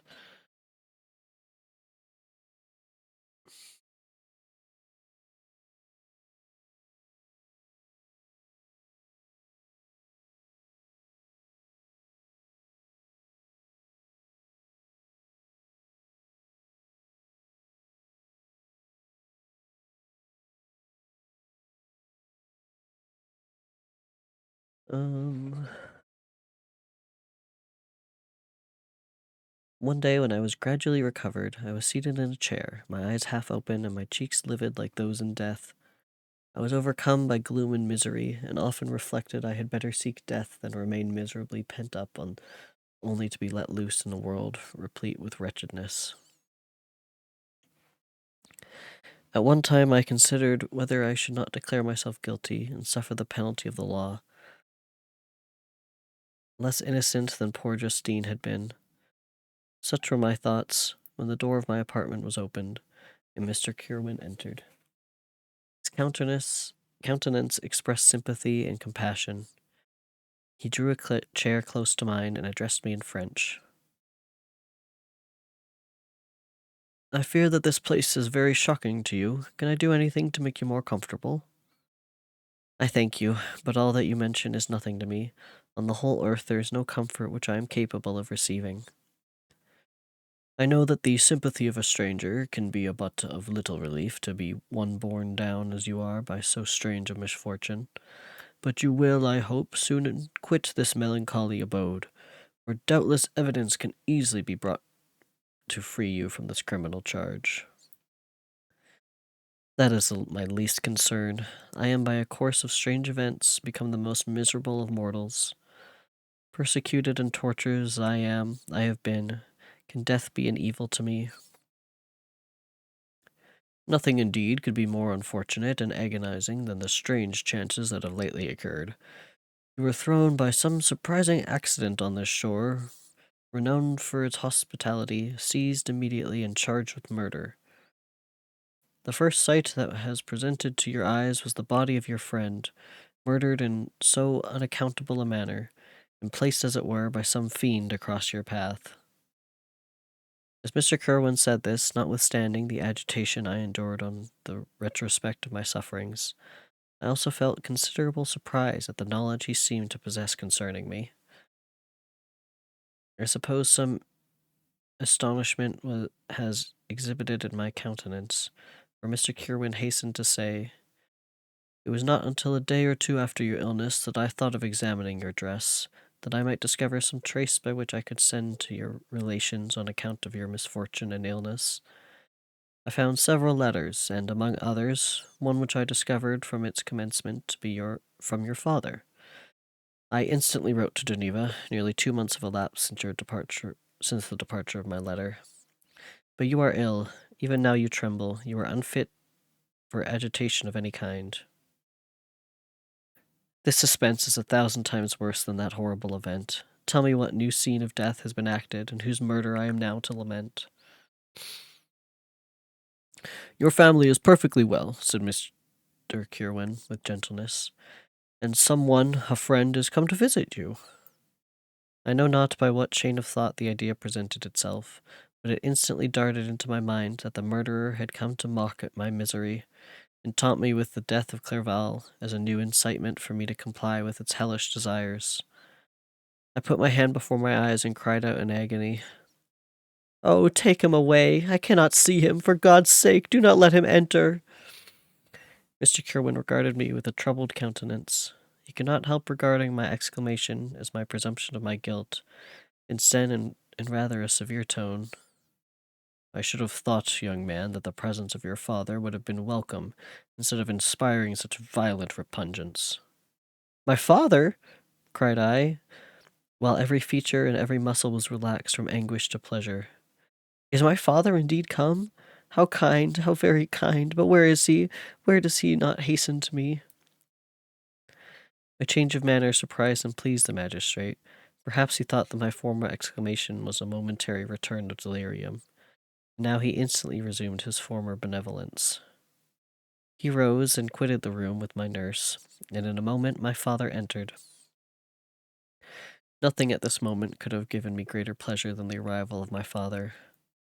I stretched out my hand to him and cried, Are you then safe, and Elizabeth, and Ernest? My father calmed me with assurance of their welfare, and endeavored by dwelling on these subjects so interesting to my heart to raise my desponding spirits, but he soon felt that a prison cannot be the abode of cheerfulness. What a place is this that you inhabit, my son? Said he, looking mournfully at the barred windows and wretched appearance of the room. You travel to seek happiness, but a fatality seems to pursue you, and poor Clerval. The name of my unfortunate and murdered friend was in agitation too. Great to be endured in my weak state, I shed tears.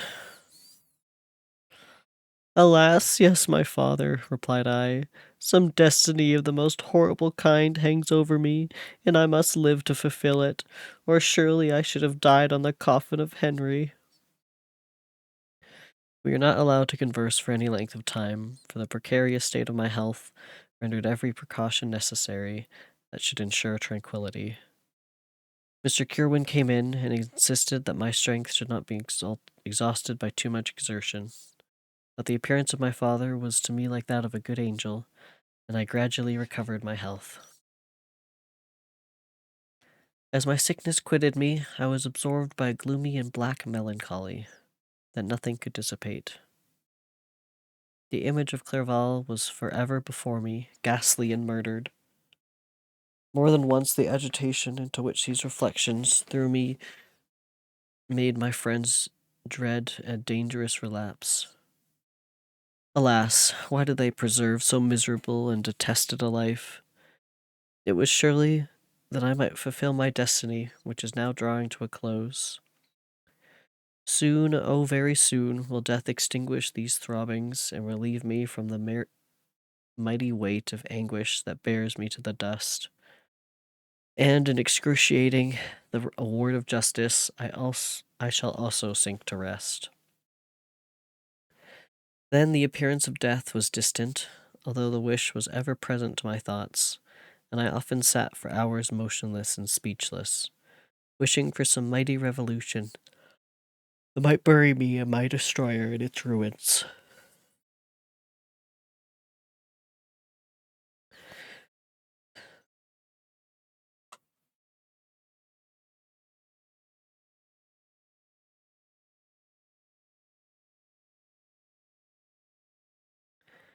The season of the assizes approached.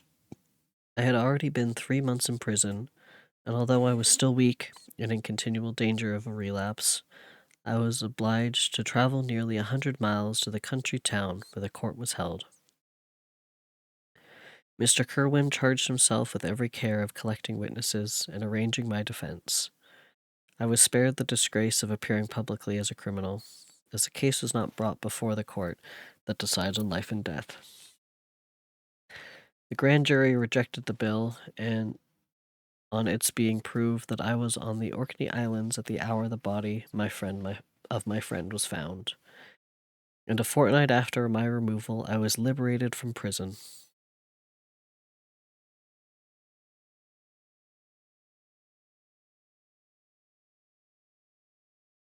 I'm just trying to think of the timeline. So Henry was killed like a couple days before he showed up, or a couple hours. Now I can't remember what it said. Hold on. Let me backtrack a little bit.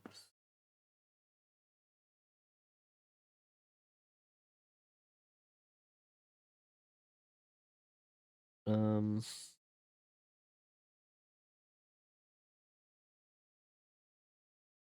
the night before.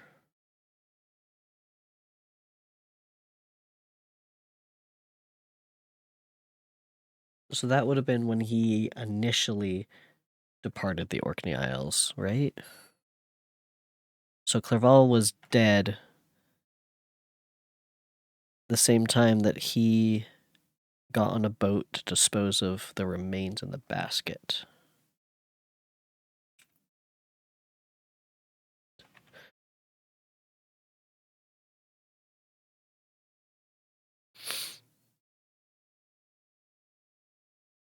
Okay, anyway. My father was enraptured on finding me freed from the vexations of a criminal charge, that I was again allowed to breathe the fresh atmosphere and allowed to return to my native country. I did not participate in these feelings, for to me the walls of a dungeon or palace were alike hateful. The cup of life was poisoned forever, and although the sun shone upon me, as upon the happy and gay of heart, I saw around me nothing but a dense and frightful darkness, penetrated by no light but the glimmer of two eyes that glared upon me. Sometimes they were the expressive eyes of Henry, languishing in death, dark orbs nearly covered by the lids, and the long black lashes that fringed them. Sometimes it was the watery, clouded eyes of the monster, as I first saw them in my chamber at Ingolstadt.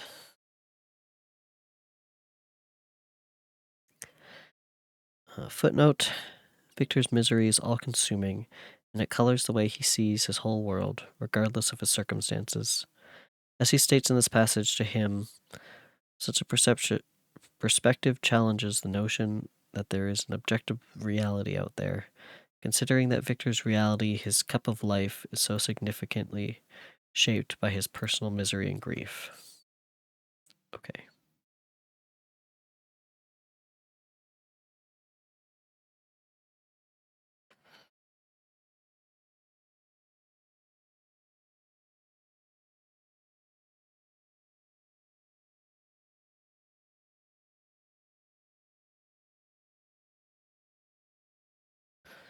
My father tried to awaken in me the feelings of affection. He talked of Geneva, which I should soon visit, of Elizabeth and Ernest, but these words only drew deep groans from me. Sometimes, indeed, I felt a wish for happiness, and thought with melancholy delight of my beloved cousin, or longed with a devouring malade du pas to see once more the blue lake and rapid Rhone that had been so dear to me in early childhood. But my general state of feeling was a torpor in which a prison was as welcome a residence as the divinest scene in nature, and these fits were seldom interrupted but by paroxysms of anguish and despair. At these moments I often endeavored to put an end to the existence I loathed, and it required unceasing attendance and vigilance to restrain me from committing some dreadful act of violence. Surely that means, or at least that feels like he's a little suicidal. Probably.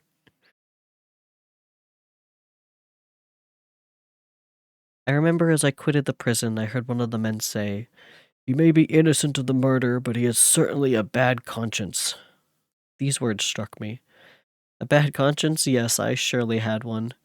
William, Justine, and Clerval had died through my infernal machinations. "And whose death," cried I, "is to finish the tragedy?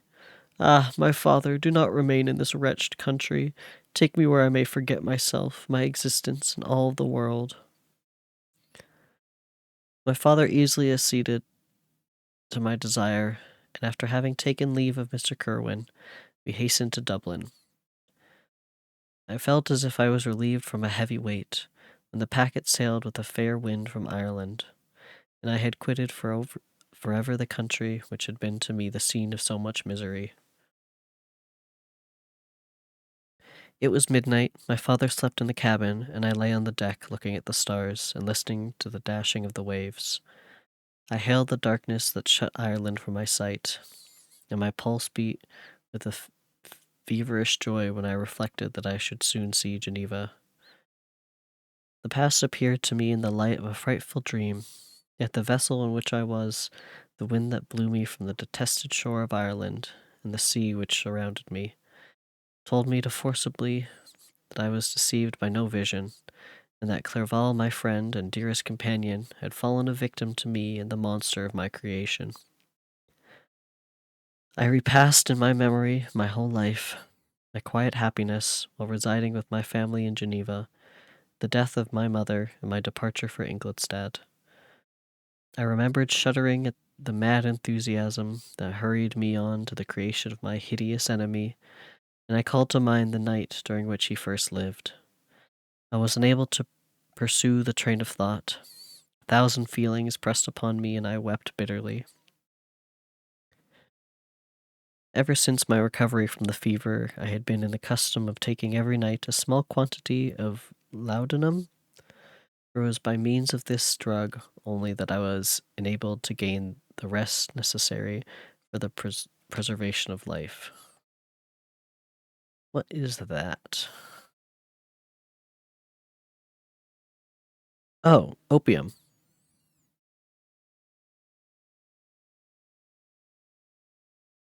Of course. Opium and alcohol. Widely used to treat anything from pain and insomnia to female disorders, it was also used to quiet crying babies.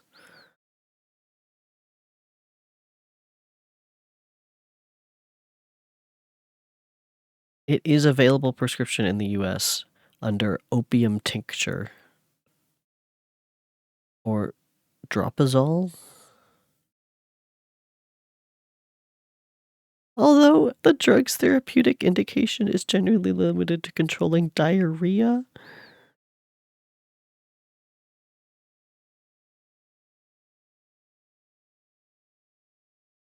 What?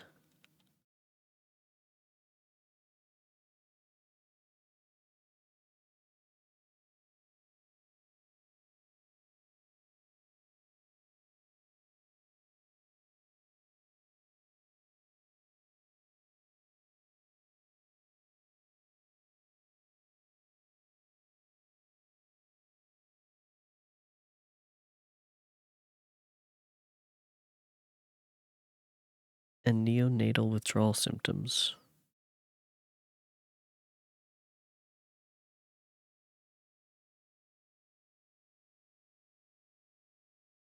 Huh.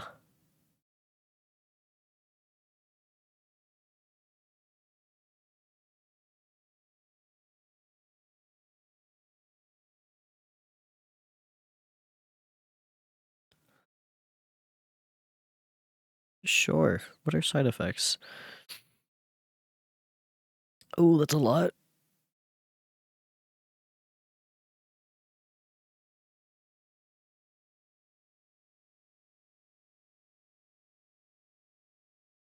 All right.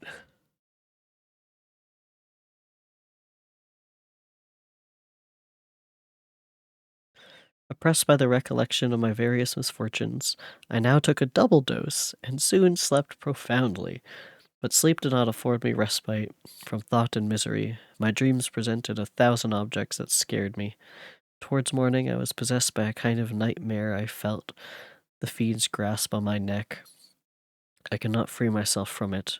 Groans and cries rung in my ears. My father, who was watching over me, perceiving my restlessness, awoken me and pointed to the port of Holyhead, which we are now entering.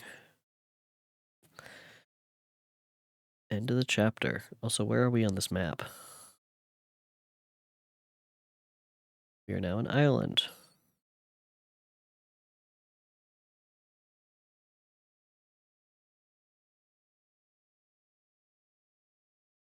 Wait, can I just get a close up actually of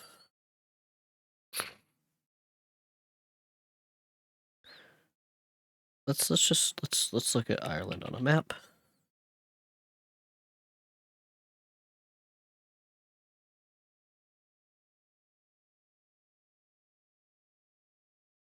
So he was... Where's the Orkney Islands? Is it these? Are these the Orkney Isles? Or is it like up here?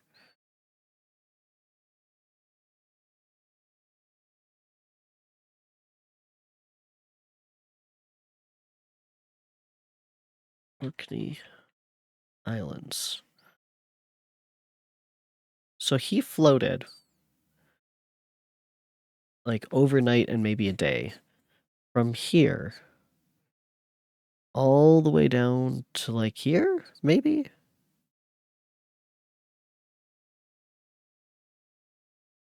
Probably not. He probably just caught here. And then they probably traveled this way and then for some reason went to Ireland and Dublin before going back this way.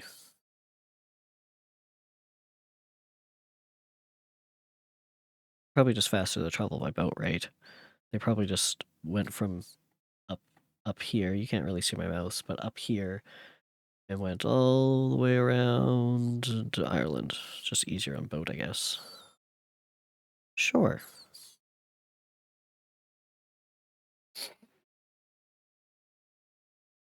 Well, we have roughly 3 more chapters.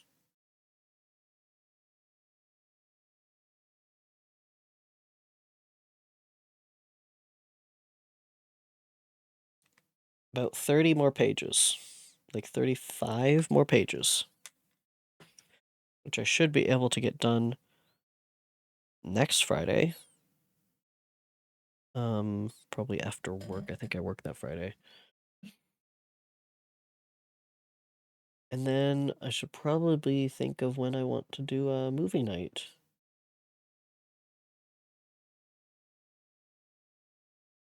That's a good question. I guess keep your eye on the Discord for that if you want to do a Frankenstein movie night. As well as drop a follow if you've enjoyed and you're not already following. But that will be it for today.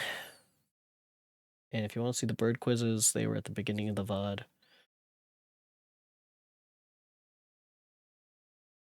And I think that's it. I'll be back potentially Monday.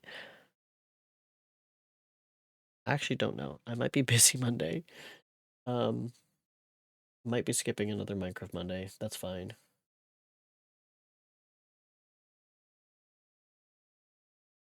Yeah, I do not know. I don't know when I'm going to stream next. But I will see you guys there. I'll definitely finish Frankenstein next Friday, I think. So if nothing else, next Friday.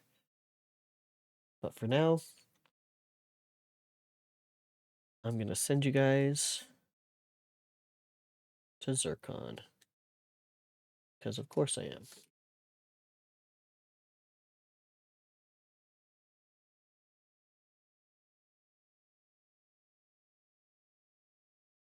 Zircon, you better not be still listening. They are just finishing another Crab's Treasure with Dawson. And then maybe I can finally steal Dawson for a stream. Now that he's not busy with Zircon.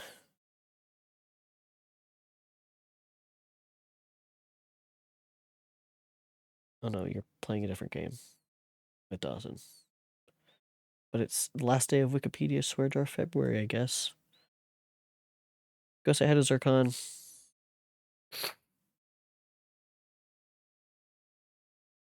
We're almost on Frankenstein, and then I need to decide what to read after. But that is where we sit for today.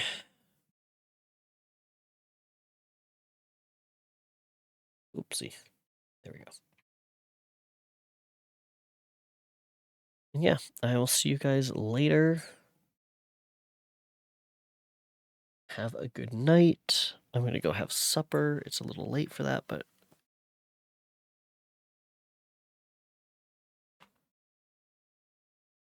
But yeah, take care. Thanks for joining. I appreciate it. Bye.